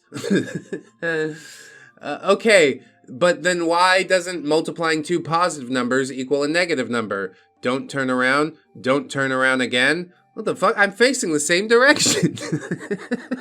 Yeah, programming can help you wrap your mind around these concepts a little bit easier. But when am I ever actually going to need to multiply a negative by a negative, you know? Past 2 variables, okay, the output, it's whatever the output is. I'm not looking at what the computer's doing. But yeah, it is cool to see a breakdown like that. The next time I screw something up, maybe I'll know why. This Anon's responding to a culture post from Evie that's titled, We Can't Compete with AI Girlfriends. And Anon says, AI girlfriend, vaguely pleasant, women. How can we possibly compete with this? Well, mostly because you're an organic creature and that's a robot with like no actual thoughts of its own. It's only simulating thoughts, you see. No actual artificial intelligence has been created yet. But as long as you recognize that, you're just hoinking your doink with your computer there and not much has actually changed, then I guess everything's copacetic, right? Nobody has a problem with this? Cool. Anon says, be me, like this girl, make it instantly known to best bro. Realize a couple days later that he has liked her for longer than I. Realizing he would is giving the shot to me. Good English there, Anon. I don't even know what you meant to say. Do you speak English? Yeah, best bro gave Anon a shot at her. Days go by, girl makes move on best bro. He looks to me, I give him the go ahead. It hurts, but I know my best bro will be happy. Did I do good? I mean, at a certain point, you're just letting the woman make the choice. So yeah, that's great. If you need accolades for doing the decent thing, hooray for you! Next post. B11, ask mom to buy me a PlayStation 3 so I can play FIFA with friends from school. She ends up buying me a computer because it would help me with school. Damn, big brain mom. Friends play FIFA every day while I'm stuck with my computer. Start playing League of Legends. Oh no, you're supposed to do school things, Anon. What are you doing? I find out that 2 other guys at school also play LOL. Start to hang out with them and distance myself from the other group of friends. Fast forward 9 years, 20 years old, still playing LOL with the same 2 friends. None of us talk to girls or go to parties. That same group of friends that played FIFA is posting on their Snapchat a party full of like half-naked drunk chicks, and my face when I hear the girl that I was into my whole life was there and even did a guy in the bathroom. Yeah, class act. It's the time for dumb decisions though. But I guess LOL's pretty cool. FML. Why does such a small decision made by my mom 9 years later screw my life up today so much? No, that was you. You decided to do that. This is the mindset of the good boy Tendy poster. You have to deal with me for 40 years because you made the decision to buy a PC instead of a PlayStation. Well, she was hoping you'd fucking apply something. Get your knowledge stack up instead of just being like, I'm really good at LOL and that's it. That's obsessive behavior. I think that was deep inside you the whole time. You probably would have gotten like that with FIFA if you'd gotten to play it and your friends group would have dumped you anyways. They'd be like, that guy's weird. He's hyper obsessed. I don't want to argue between Ronaldo and Messi all day, every day, okay? Yeah. Not your mom's fault at all. And that's a hard truth to come to, but Anon will get there eventually. Or not. Who cares? This Anon wants to talk to us about India. Went from a land known for mysticism and spirituality to a land known for assaulters and fecal matter in less than 2 decades. Has there ever been a bigger PR fall from grace in history? Yeah, honestly, I don't think so. My stepsister went to India with like a Peace Corps type thing to dig some wells, and yeah, she ended up coming home early. We don't talk about it. That's like, I want to ask what happened and why, but if she doesn't want to talk about it, I can't. It's written into the social contract. Although there's a byline in there that now allows me to dislike India, so that's cool. Our next Anon wants to ask, why are 100% white countries like Russia, Moldova, Argentina, Poland, and Lithuania such buttholes, while USA, the most diverse country, is the world's leading superpower? Let's face it, diversity is our strength. Was this an Anon from Norway or something pops in? And he says, didn't read a single word, I just want to bang that animal. You're horrible. You're an irredeemable monster! Okay, cool. Thanks for sharing with the class. As far as the point of the original post, I know bait when I see it. You don't engage with that. Next post. It's titled, She Toxic Farted. Got chemistry here. You feel it? Absolute 11 out of 10 asked if I could drive her home from class because her Chad had some sports ball practice. And I'm a nice guy, and everyone knows it. And she knows I won't say no, and it's on my way anyway, and it's cold, but as we're talking in the car, an absolute silent but deadly level gassing fills the entire car. And she knows, and I know. but I can't do anything, not even crack a window. So we both just ignore it politely as my tear ducts burn and I choke back vomit. This was her? She got like some barley and broccoli farts. That's why it's so terrible. I sniffed the seat when I got back home, and it was definitely her. She's not a particular bitch, but she might just talk crap about me to literally cover her ass. Would do. Also, Des would probably smell again. I hate this. Self-admitted seat sniffer, but why? My mind's telling me no, but my body's telling me yes. This is really terrible. I don't think she'll even bring up the car ride at all, unless you do. And now you did in the 4chan post. Oh, Anon, it's over. It's more over than it's ever been.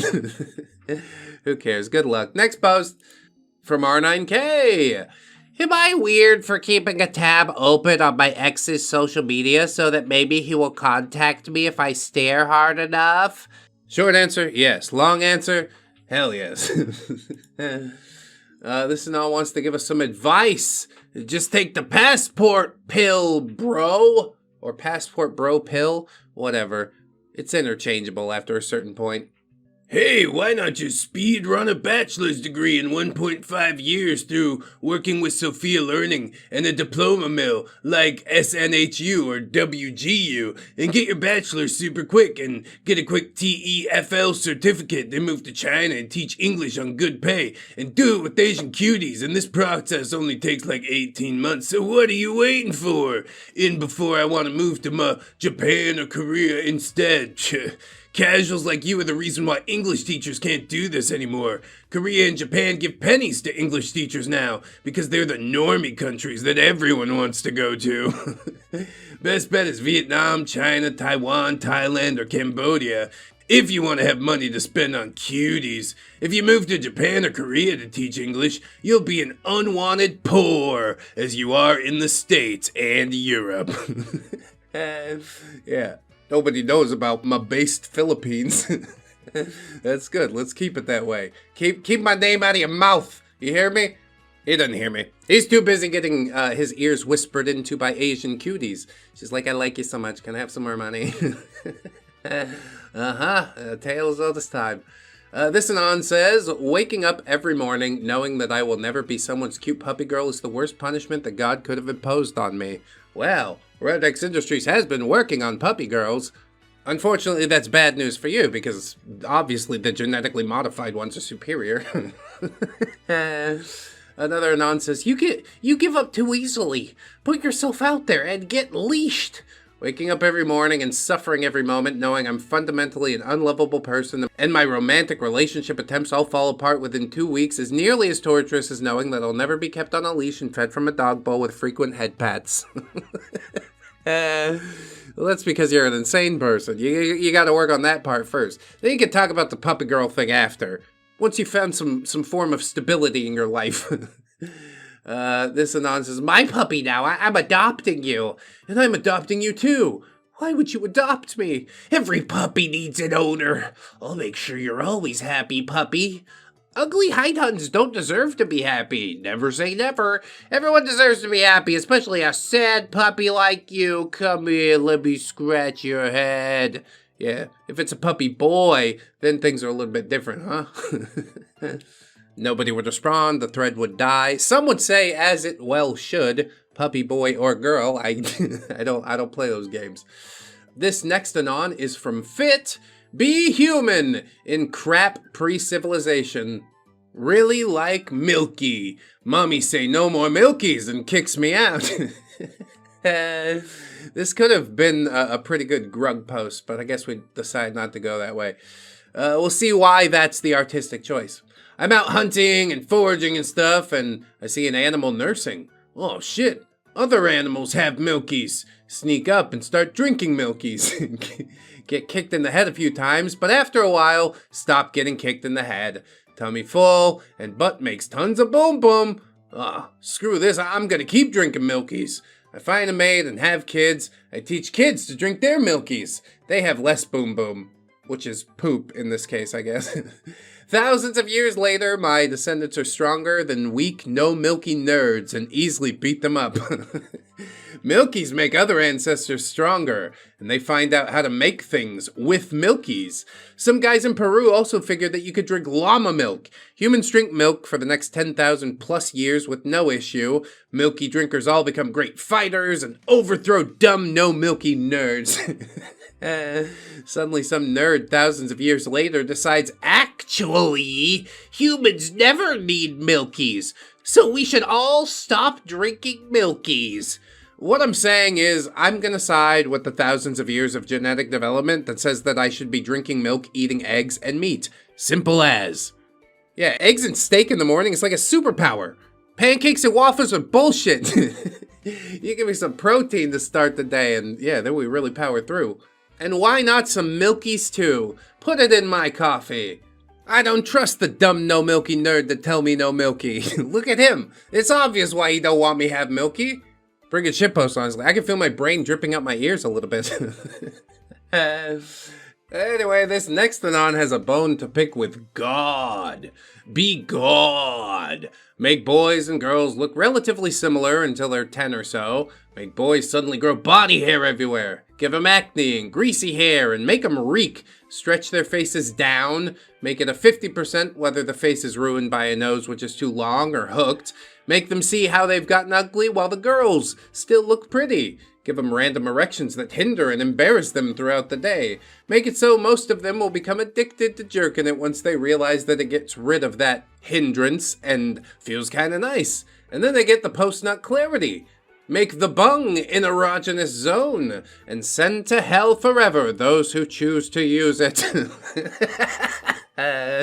Make 50% of them bald in around their 20s. God, that you hit me. Make it so they get aroused at the idea of a female version of themselves. Send to hell forever the cross-dressers who act on their desires. Just what the hell is his problem? Sick sense of humor, I guess. You're getting through it. It's fine. Have a laugh. It is kind of silly if you really think about it. This next anon says, stabs her boyfriend. 3 years in prison for attempted. Get out and make TikToks. Why is Japan like this? Another anon pops in and says, is she single? Yeah, I can fix her, surely. Look at the eyes, dude. The eyes tell you everything that you need to know. She's off a rocker. No, thank you. You can't fix her, and even if you could, it wouldn't be worth what it takes to do so. You know? It's all up to her at this point. It's terrifying that somebody like that's enabled by TikToks. Hell of a psyop. You gotta tip your hat to China at a certain point. That is a hell of a psyop. They even got Japan. Anyway, in this next post, Anon tries to solve a mystery. I was browsing YouTube the other day, and for some reason, I couldn't get this individual I spotted's face out of my mind. After stewing over the profile image for quite some time, I finally realized what its significance was to me. The image is tit for tat a match of the Delphi murder suspect from February 17, 2017. I don't know what to do with this information other than to say I have submitted a tip to the authorities. Well, I went to the Wikipedia page of that there Delphi murders, and it says that, yeah, somebody was charged already in October of 2022. Richard Allen. And that guy looks nothing like the guy that you pointed out. Not only is he, like, significantly older, but he looks nothing like the updated sketch that they have on Wikipedia. The first sketch, completely accurate. I can see how those two guys are the same guy. That second sketch, drawn by somebody with special needs, dude. That doesn't even look like a human. Hey, it's my first day. Cut me some slack, okay? Yeah, I'm sorry. You drew a face better than I could, but yeah, it still doesn't quite look like a face, if you know what I mean. That first sketch, though, yeah, that deserves some money. In summation, Anon, good guess, but that guy's not the guy that we're looking for. Our guy had a hat on, see? Here's another fit post. Benching at the gym. There's a girl benching next to me. Think I hear her laughing. Figure she's talking on the phone to someone. I'm too autistic to actually look over. Just do another set. Still hear her giggling. What the hell is her problem? Decide to see what she's doing. She had failed her rep and the bar was on her neck. She wasn't giggling, but gasping for air. Run over and pull the Lamau 65 pounds off her neck. She thanks me and gets the hell out. In what world does that sound like laughter?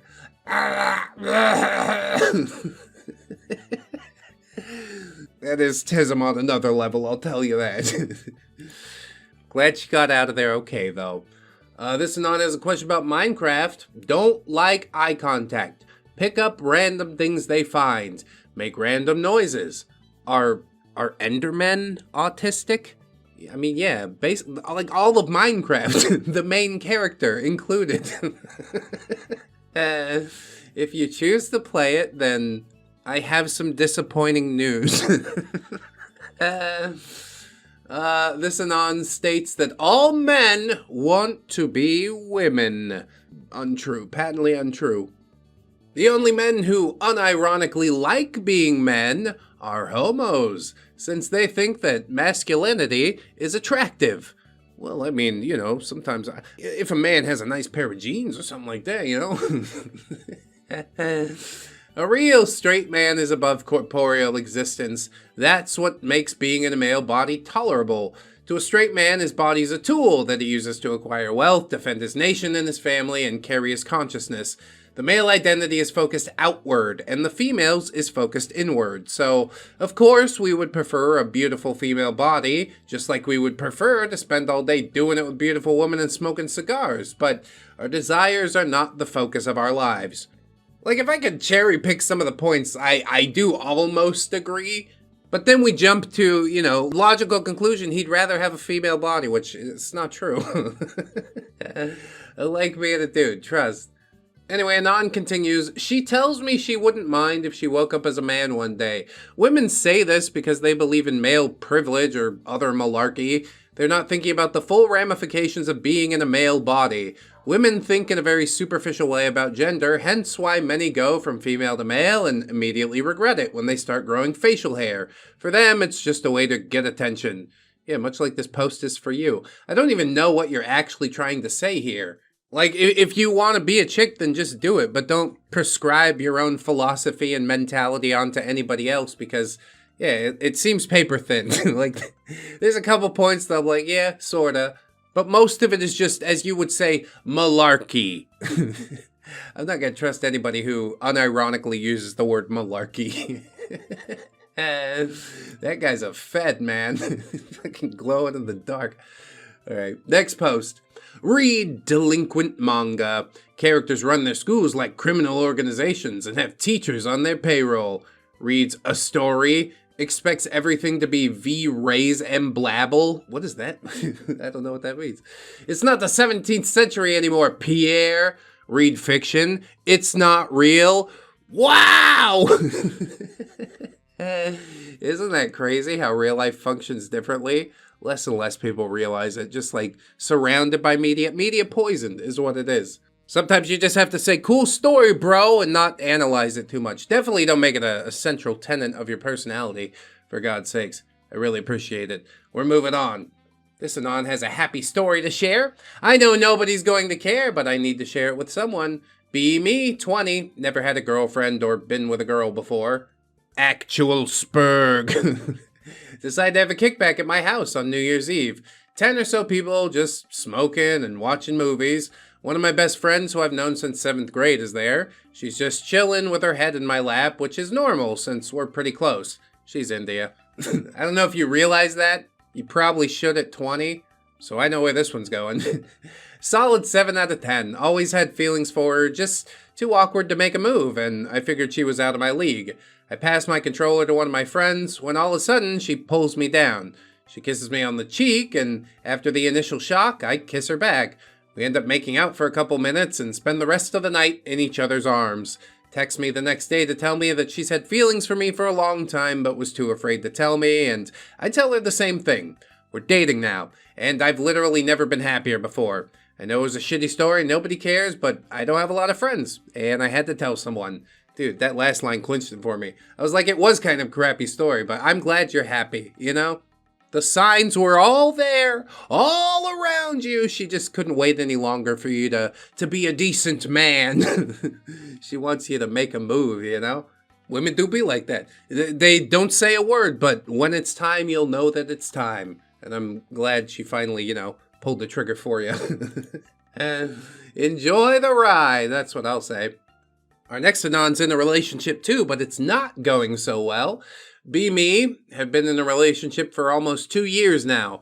I love her to death, but her OCD is exhausting. She can't leave a room without turning the light switch off and on 50 times. She has to open and close the door multiple times before leaving. She has to repeat actions multiple times so her hands feel even. She's afraid of kitchen floors and can't walk in kitchens without special slippers. She thinks everything's contaminated and is constantly disinfecting everything. Her hands are always raw because she washes them so much. Even with therapy and medication, she suffers so much. Sometimes I think I should break up with her because she deserves someone who can help her, but she's so perfect otherwise. Sigh. I'd argue that being there for her, even through the bad times, is helping. You're essentially advocating that she go date her therapist, which I don't think is good. I think it's illegal, like you could lose your license or something. So I'm not going to advocate that. Just be there if you want to be there. If you really can't handle it, then maybe it's better to bail now than later, you know? Rip that Band-Aid off. But if you truly care for her deep down, you'll get over some idiosyncrasies. I'll tell you that much. This is how a relationship works, or doesn't work, as the case may be. This Anon posts a T-Rex, and he says, you have 1 month to kill a fully grown T-Rex in an enclosed arena the size of a football field for $500 million. Your only weapon is a 10-inch hunting knife.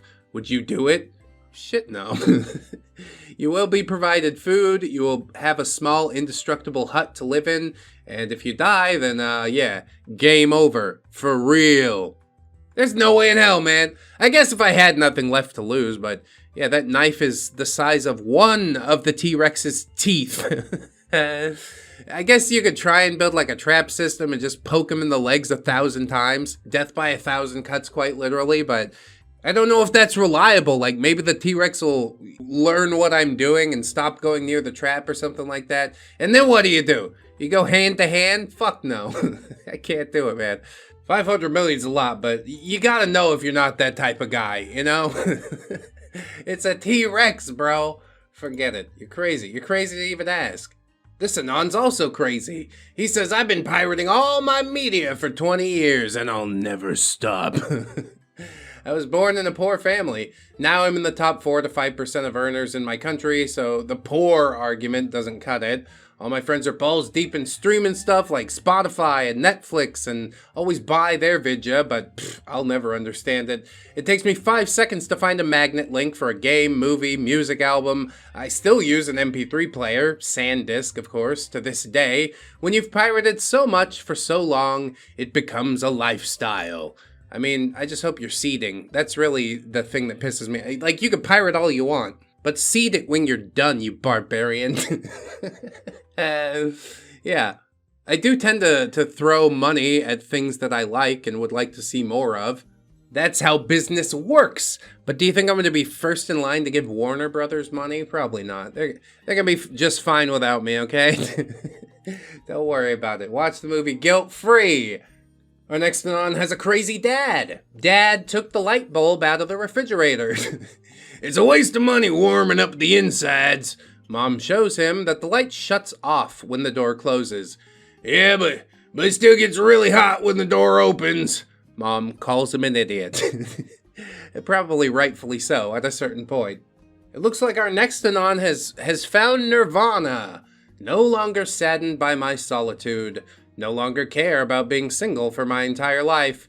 No longer care about never getting to kiss someone or hold their hand. No longer get sad about my shortcomings. No longer compare myself to others and feel inferior. Yeah, I mean, that sounds about right. You're following your own path, isn't it? Oh no, I didn't get to hold hands and do the things with the pee-pee. That's alright. You weren't missing all that much, you know? Like, it's nice, but it ain't the be-all end-all. You're gonna be fine, Anon. I'm glad you're feeling happy. Unless this is like, fishing for compliments, in which case, get the fuck out of here! This Anon wants to ask about tattoos. Why the hell do women prefer men with tattoos? They don't care about muscle and strength, something that's determined by genetics and hard work, but friggin' ink on skin, which it takes zero effort. But someone paying to do it, oh yeah, that'll start that snail trail right up. I know 6'2" guys that bench over 300 pounds, which is rare in and of itself and is a display of good genetics, and they barely get women, yet their skinny, no muscle equivalent slays because of some friggin' ink on their skin. Women are so dumb, oh my god. I think it's because the 300-pound bench lifting guy, he's scared to go talk to them. And also, they're scared to come talk to him. Everybody thinks that everybody else is out of their league, alright? Just shoot your shot. How about that? You might be surprised at the results. Or, alternatively, just cry about it on 4chan for another 20 years. That'll solve it too. This Anon says, I loved meeting your family. Your siblings are so cute. I still have some vacation days left for this year. We should go somewhere fun for Christmas. You seem a little off today. Have you been sleeping okay? Are you getting sick? Let me take your temperature. I love you. There's literally nothing to eat at home. Want to just order out from that place you like a lot? It's the weekend. We could stay up and talk a little later. Will you come see me soon? I just like it when you drive instead of me. Happy birthday. Hope you like your gift. I don't know what I would do without you. Hey, I'm back. Did you miss me? The password to my phone is your birthday if you ever want to look through it. I hope I'm not too much of a burden to you. It makes me happy to just be around you. I can't decide between these two outfits. What do you think? I always sleep better when you're around. Thanks for making me coffee. I love just sitting and listening to your voice. I love you. God, a good relationship can be like that. Like I was saying earlier, it's not the be-all, end-all. The doing it part, that's the stupid part. That's the easy part. That's the reptile brain could do that part. But really forging a connection with another human being and knowing without saying anything that she wants me to drive instead of her and stuff like that. My wife made me coffee yesterday and she's like, I know, I think I put too much creamer. It's not as dark as you like. And I'm like, yeah, thank you so much. You went through the effort to do it. That alone means the world to me. And then you add into that, my kids and everything, which we know everything about each other. And at a certain point, I'm coming to realize that the entire ride, the journey here on Earth is about human connection, None of the other stuff matters. Call your mom, tell her you love her, do it right now. I swear, man. It's more important than most people could ever realize, and most people don't ever even realize it until they're approaching the end, So this is your reminder to do it nice and early. Little grim, but also hopeful, loving. I think I'll leave it on that. British grilled cheese! B-Boys Gang was here! The word anime in Japanese means animation in general, so can we have a Family Guy thread on A? User was banned for this post. Me make drive time to a super fun clam with Noble Quagmire and Wheel Monster Joe. Go Force! Honestly, rightfully so. If we're going to talk about any Seth MacFarlane cartoon, let's please make it American Dad. Thanks so much. This Anon says, we're back to being countercultural and subversive to the status quo. Feels good to be cool again. Absolutely, dude. I will love in this shift, I'll tell you. Another Anon says, hell yeah. Yet a third Anon says, based perspective. Only DIYers deserve to live. Some people might argue that holding the White House, the Senate, the Supreme Court doesn't necessarily mean countercultural. But I have been enjoying the ride, I'll tell you that much. At least so far. It might get really horrible and stupid. Probably it will, actually. But it seems to me like we were headed down that path no matter what, so... Accelerationism it is. At least depending on the day you talk to me. Anyway, this next Anon is having a date night. Oh yeah. I have a picture of a cutie eating spaghetti saved on my laptop that I make full screen and sit facing when I eat.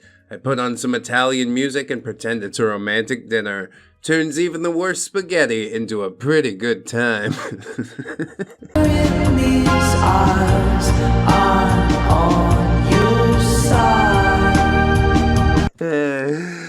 Yeah, good pro tips, man. Here's the original picture, if you would also like to do the same. You can also just Google, quote, POV date with woman spaghetti to find your own. Thanks. I'll probably make use of that at some point if my life gets really sad. At least he's in here, you know, trying to help out. I hope that it's not legitimate, but people do weird stuff, man. It's a rich tapestry. I just don't know anymore. Our next Anon's playing some GTA Friday night.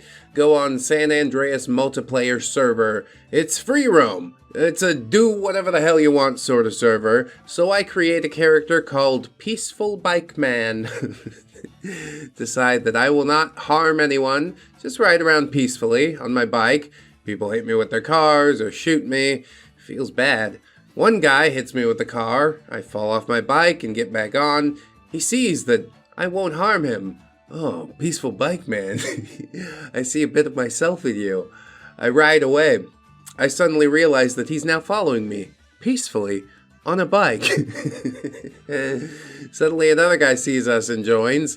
The three of us are just riding peacefully through San Andreas. 3 bike bros just chilling through the streets and the hills and the mountainsides. And I realize that this is the most social and happy that I've been in a while. Damn, that's real. There are systems to keep us separate from each other. I hope you reached out to that fellow afterwards, because that's the step a lot of people miss, you know? They don't want to be seen as uncool, but it's like, if you want to make friends, you gotta put yourself out there. That's what I do with these YouTube videos. I've cultivated the coolest community ever, just because, like, it's people that I would totally be pals with, you know? And I think that's amazing. They're somewhat intelligent, they tell a good joke. That's about all it really takes to impress me. So yeah, I'm glad that you enjoyed the experience. Also, it's kind of sad, but like, let's build from there, you know? Anyway, whatever. Next post, meme post, British grilled cheese. It's got baked beans in it, which just seems like a mushy mess. But it's a good way for, like, you know, makeshift pocket chili. That's what you should do. Rebrand it as pocket chili. Nobody's gonna eat it if you call it British before the thing. Crispity, crunchy, munchy, crackerjack, snacker, nibbler, snap and crack, pop, Wester, Poolchester, Shire, Queen's lovely jubbly delights. That's good PR. Next post. Good news, everyone! I've invented a machine that makes you read the second line in a different voice. Oh my god! I don't even know whose voice that second line was! What?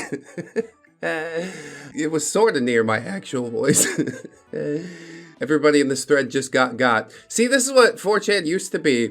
Now it's just hypersexualized and weird. I don't even want to go there myself. Just show me the good stuff on Twitter, Reddit, whatever. And we're good to go. I never again need to sully myself in the shit pit. Sometimes I do, though. Sometimes. We've definitely done this one before, but I think I dropped it into the middle of a Neckbeard story and can't remember where it is, so I'm gonna do it again. My face, what Americans call chips. French fries. My face, what Americans call crisps, chips. My face, what Americans call chocolate globbernuts, candy bars. My face, what Americans call motorized rolling hams, cars. My face, what Americans call Merry Fizzle Bombs, fireworks. My face, what Americans call Wonderbar boxes, a PC. My face, what Americans call meat water, gravy. My face, what Americans call electro rope, power cables. My face, what Americans call beef Wellington ensemble with lettuce, a burger. My face, what Americans call whimsy flimsy mark and scribblers, pens. My face, what Americans call twisting plank handles, doorknobs. My face, what Americans call bready stack, a sandwich. My face, what Americans call their hoity-toity tippy-typers, keyboards. My face, what Americans call nutty gum and fruit spleggings, peanut butter and jelly. My face, what Americans call an upsy-stairsy, the escalator. My face, what Americans call forcey fun time. My face, what Americans call a knittity-wittity sheepity-sleepity, a sweater. My face, what Americans call rickety-pop, a gear shift. My face, what Americans call a choco chip bucky wiki as a cookie. My face, what Americans call pee-pee friction pleasure, sex. My face, what Americans call a pip-pip gollywalk, a screwdriver. My face, what Americans call a rooty-tooty point-and-shooty, a gun. My face, what Americans call a ceiling bright, a light bulb. My face, what Americans call a blimpy bounce, a ball. My face, what Americans call a slippery dippery long mover, a snake. My face, what Americans call cobblestone clippity clops, roads. The part of this meme that will live with me forever is Rudy Tooty point and shooty. That's wonderful. Everything else, take it or leave it. We're moving on. This anon has proof that we are living in a simulation. Yeah, old news. I've been scared to post this because people are going to make fun of me or say I'm crazy, but I just thought of something for years and I want to see if it's just me. All of the artisan and specialty breads at grocery stores are proof that we're actually living in a simulation. Because nobody buys this bread, ever. I never see it in someone's cart. I never see someone checking out with a massive red pepper Asiago loaf the size of a basketball. In all my years, I've never walked into a friend's home and been offered a baguette or a fresh slice of focaccia. I've never heard of a sourdough bowl, and respectfully, I'm not even sure they exist. Nobody's baking these, nobody's buying these, nobody is eating these. They are just there, every time, just like the last time, being walked past.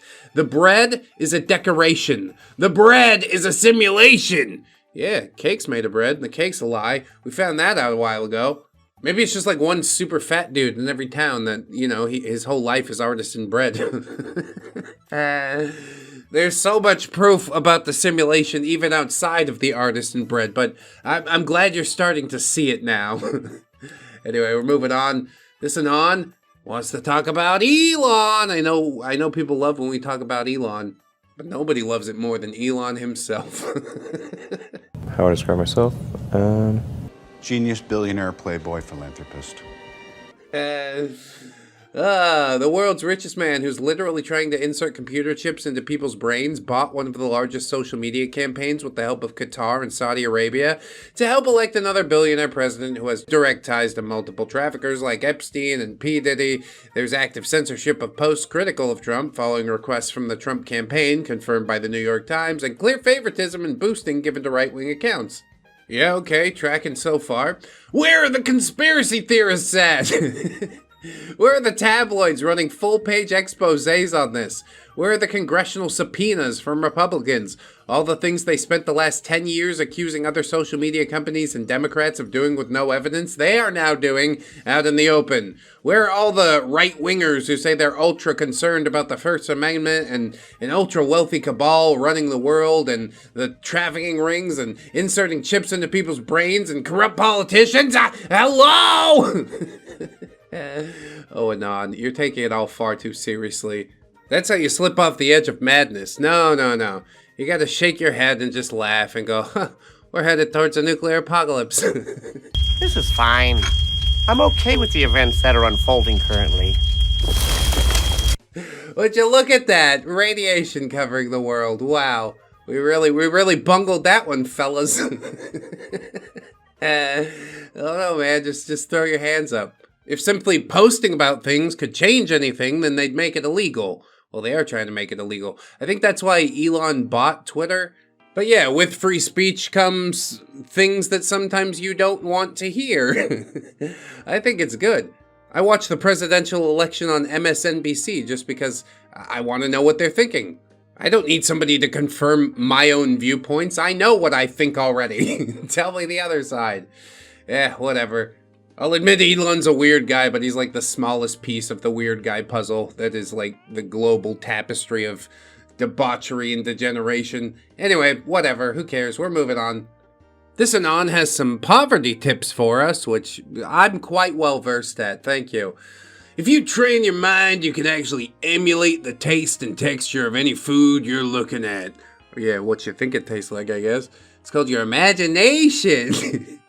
It takes time, but it's similar to any other kind of fantasizing. You can go to Pinterest, and you can just scroll through endless pictures of delicious food. I just eat beans and bread. It doesn't taste like anything, but by using my mind and looking at the photos, I can imagine and actually taste the food that I'm looking at.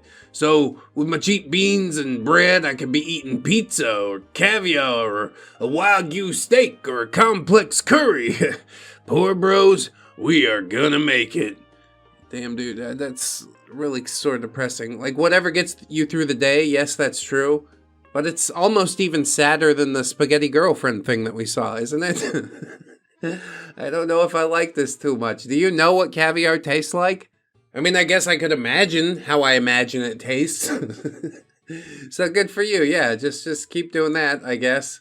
Hopefully one day you could buy, like, whatever food you want, you know? That's the dream. You'll get there. We are all gonna make it. It's not beans and bread forever as long as you put in the work. Anyway, moving on. Here we've got an Anon that likes video games, supposedly. Wake up, turn on PC, brush my teeth, make a coffee, load up Genshin, do Genshin dailies, do Blue Archive dailies, do Princess Connect dailies, do Star Rail dailies, do Grubble dailies, take a break with Apex Legends dailies, do Reverse 1999 dailies, do Neural Cloud dailies, do Girls Frontline dailies, do Arc Knights dailies, do more stuff in Grubble, make another coffee, have a light lunch, play Classic WoW for 8 hours, do more stuff in Genshin, and do some stuff in Star Rail, eat dinner, polish the carrot, go to bed. I hate my life. Then make different choices. I know a lot of these choices are being made for you by the companies. They opened up some dopamine pathways in your head that you didn't know were there, and now you got to work to kind of close them up, but it's worth closing them up, I'll tell you that. Who cares about dailies? I never get caught up in that crap because I'm never going to be top 100 player of this game. Who gives a shit? Oh no, I missed my dailies. So what? But I guess people find value in different ways, I guess. Anyway, next post. It's Nikocado Avocado. Be me, thinking of ending it all. Realize if I end it all, then Nikocado Avocado will have outlived me. Continue to live. We're not sure what's going on with that guy. Is he fat? Is he skinny? What's going on? I couldn't care less if you want me to be completely honest. So next post. Just installed Windows 8 on my laptop. Are there any must-have apps? Windows 7, Windows 7, Windows 7, Gentoo, Windows 7, Windows 7. Don't do the upgrade. Anon usually knows when you should upgrade. They haven't told me to upgrade to Windows 10 yet. Personally, I'd still be using Windows Vista if I had any choice in the matter. Just feels good, like a worn-in pair of jeans. Anyway, moving on. Be me, kid, in school, spent most of my free time watching TV. Relatable. Talking to a teacher one day. I wanted to seem more grown-up than I was. TV shows featured the ideas of grown-ups playing strip poker as like a throwaway joke. So being a kid, it seemed to me like the playing of this game was an adult thing to do. And I wanted to seem grown up in front of the teacher, as I said, so I lied to her that I was playing strip poker with adults, including my parents.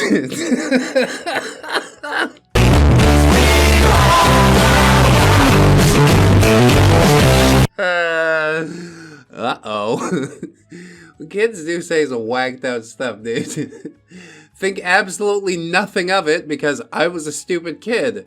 Well, sometime next week, caseworker from CPS comes knocking on the door. Me and my brother have to live with a nearby aunt while CPS does this whole investigation. I literally got myself and my brother taken away from our parents for 2 weeks for lying to seem more grown up. Yeah, and probably the teacher couldn't give less of a shit until she heard that. She's like, okay, well, it's mandatory. I have to report it now.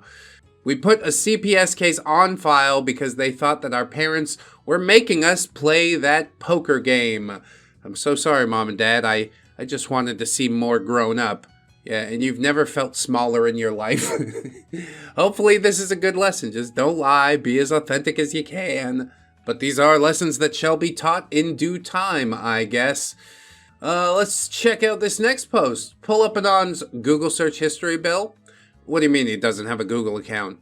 Check his Facebook messages then. The hell? No Facebook either? This guy spends 12 hours a day on his computer, What does he do all day?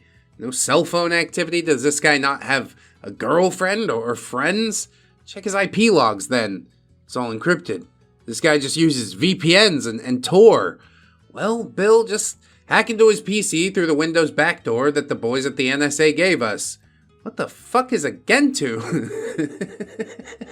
Well, it's a type of penguin. I think it's also a Linux distro. I'm seriously thinking about switching to Linux instead of going Windows 10.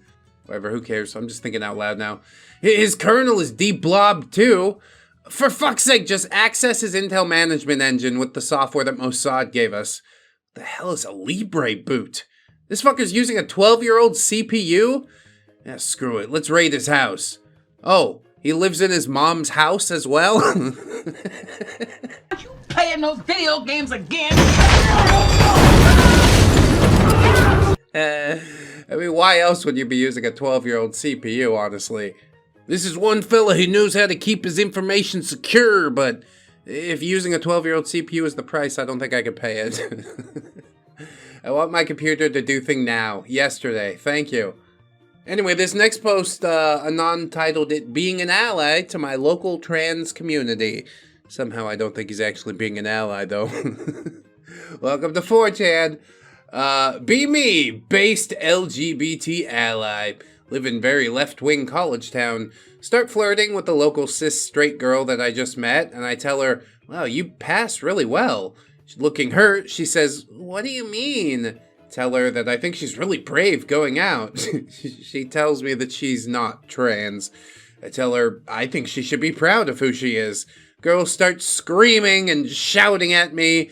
I tell her not to take her anger out on me because I'm an LGBT ally. This is dastardly, dude. Like, yes, okay, funny. It's like when, you know, a chick says Lizzo's beautiful, and you're like, well, you remind me of her, and then all of a sudden it's not beautiful anymore. I don't understand specifically what's going on, but I have seen similar interactions unfold.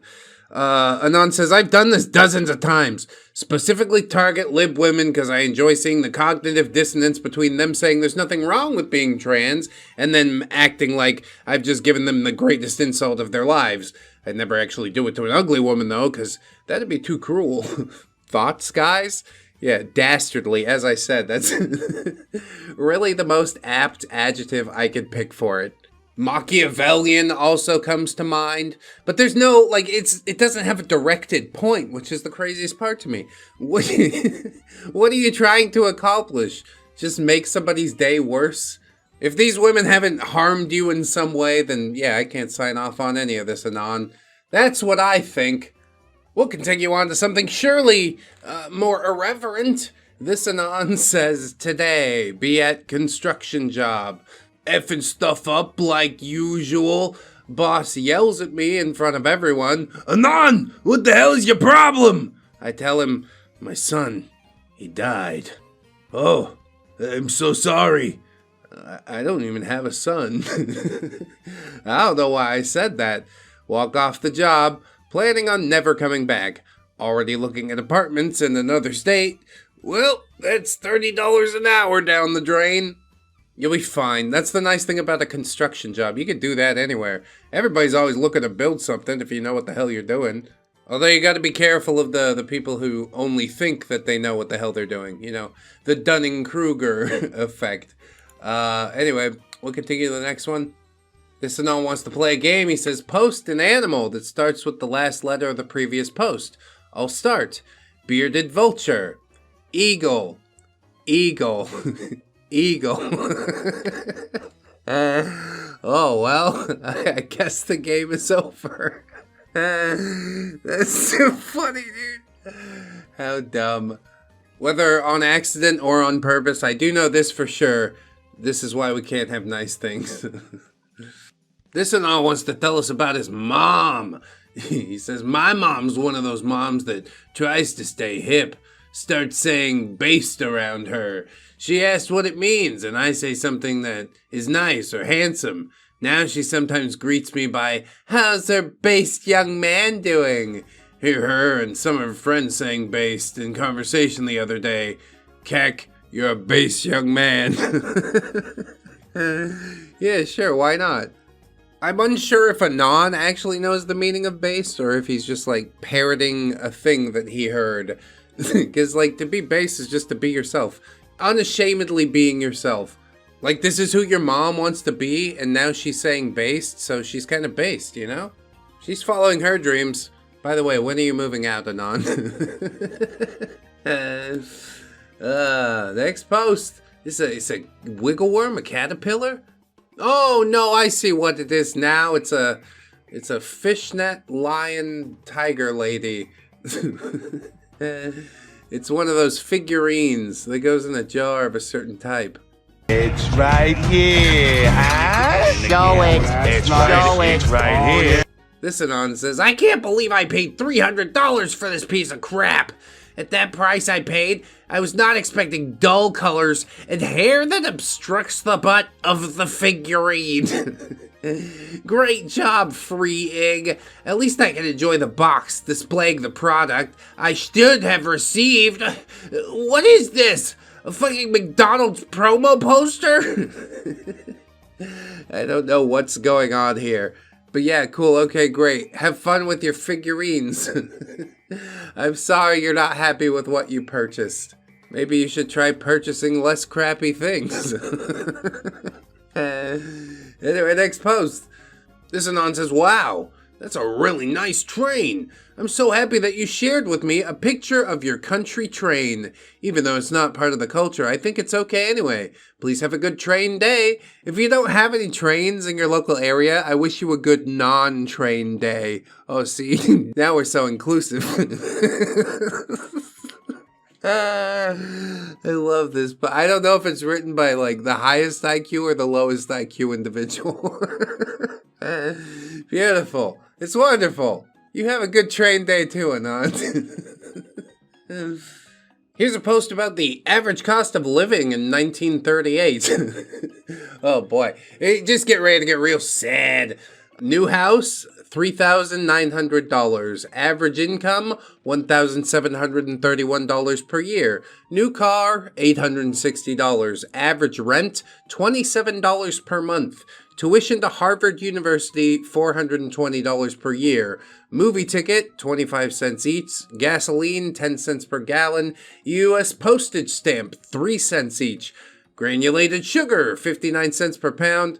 Milk, 50 cents a gallon. Ground coffee, 39 cents a pound. Bacon, 32 cents a pound. Eggs, 18 cents per dozen. Anon says, what technology can we use to get our current numbers back down to these levels? Another Anon responds, guillotines. Well, he's not wrong. I'm willing to hear him out, okay?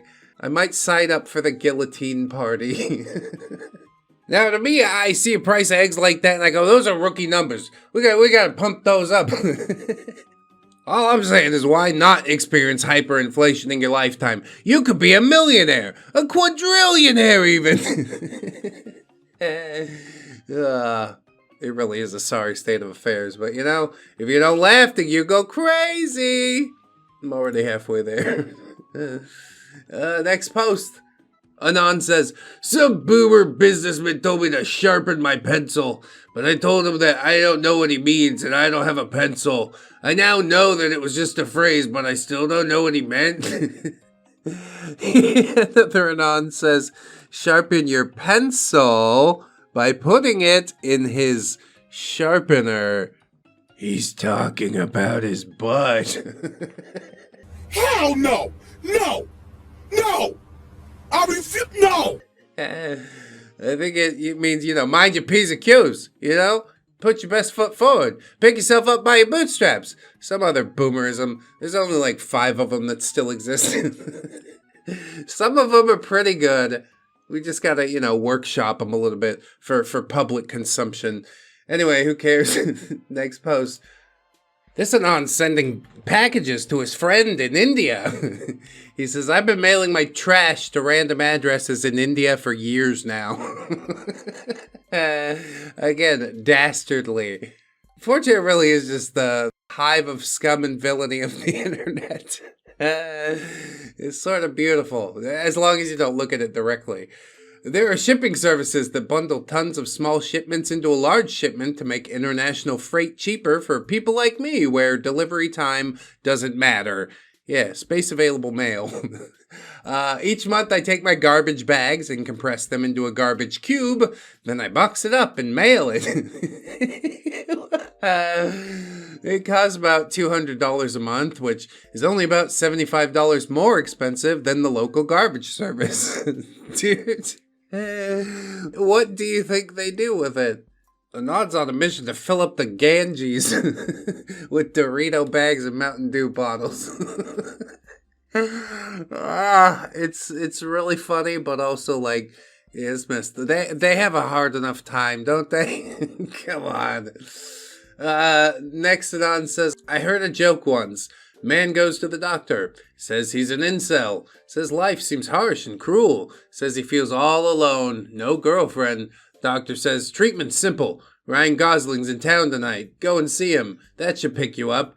And the man bursts into tears and says, but doctor, he's literally me. Oh, Ryan Gosling's the incel? That's a pretty good joke. I don't know, Ryan Gosling's like on the same level as Henry Cavill, where I just respect how much they are themselves and don't really care what anybody else thinks. There's a calm confidence, a quiet dignity. They're not putting on airs or doing this thing just to be quirky, you know? They legitimately like what they're doing. It's beautiful. It's a beautiful thing to see. Our next Anon's a very naughty fellow. He says, I kidnapped autistic kids. You locked yourself in the bathroom again? Sick burn, honestly. Just nice and to the point. Third Anon comes in and says, yeah, great thread. Sometimes we can enjoy the simple things. That's fine. I appreciate you guys watching. If you like this video, maybe check out something else on the channel. Maybe sign up on the Patreon or YouTube memberships if you'd like to support us monthly. We also got merch over on Fourth Wall. Hey, that's some good stuff right there. Embroidered, screen printed, buttons, hats, body pillows, what do you want? If you can't support financially, that's absolutely fine. You watched the video this far. Maybe you could share it with somebody who you think would like it. It's a bit of a different vibe for a Greentext video. Admittedly, it's usually more gross. But like I said, we're going soft, at least for a little while. January 9th is when it expires. Anyway, I hope you enjoyed the video, friends. Whatever you decide to do with the rest of your day, I hope that you will always remember that you are loved, you are worthy, you definitely deserve it, and I shall see you in the next one. So until then, bye-bye.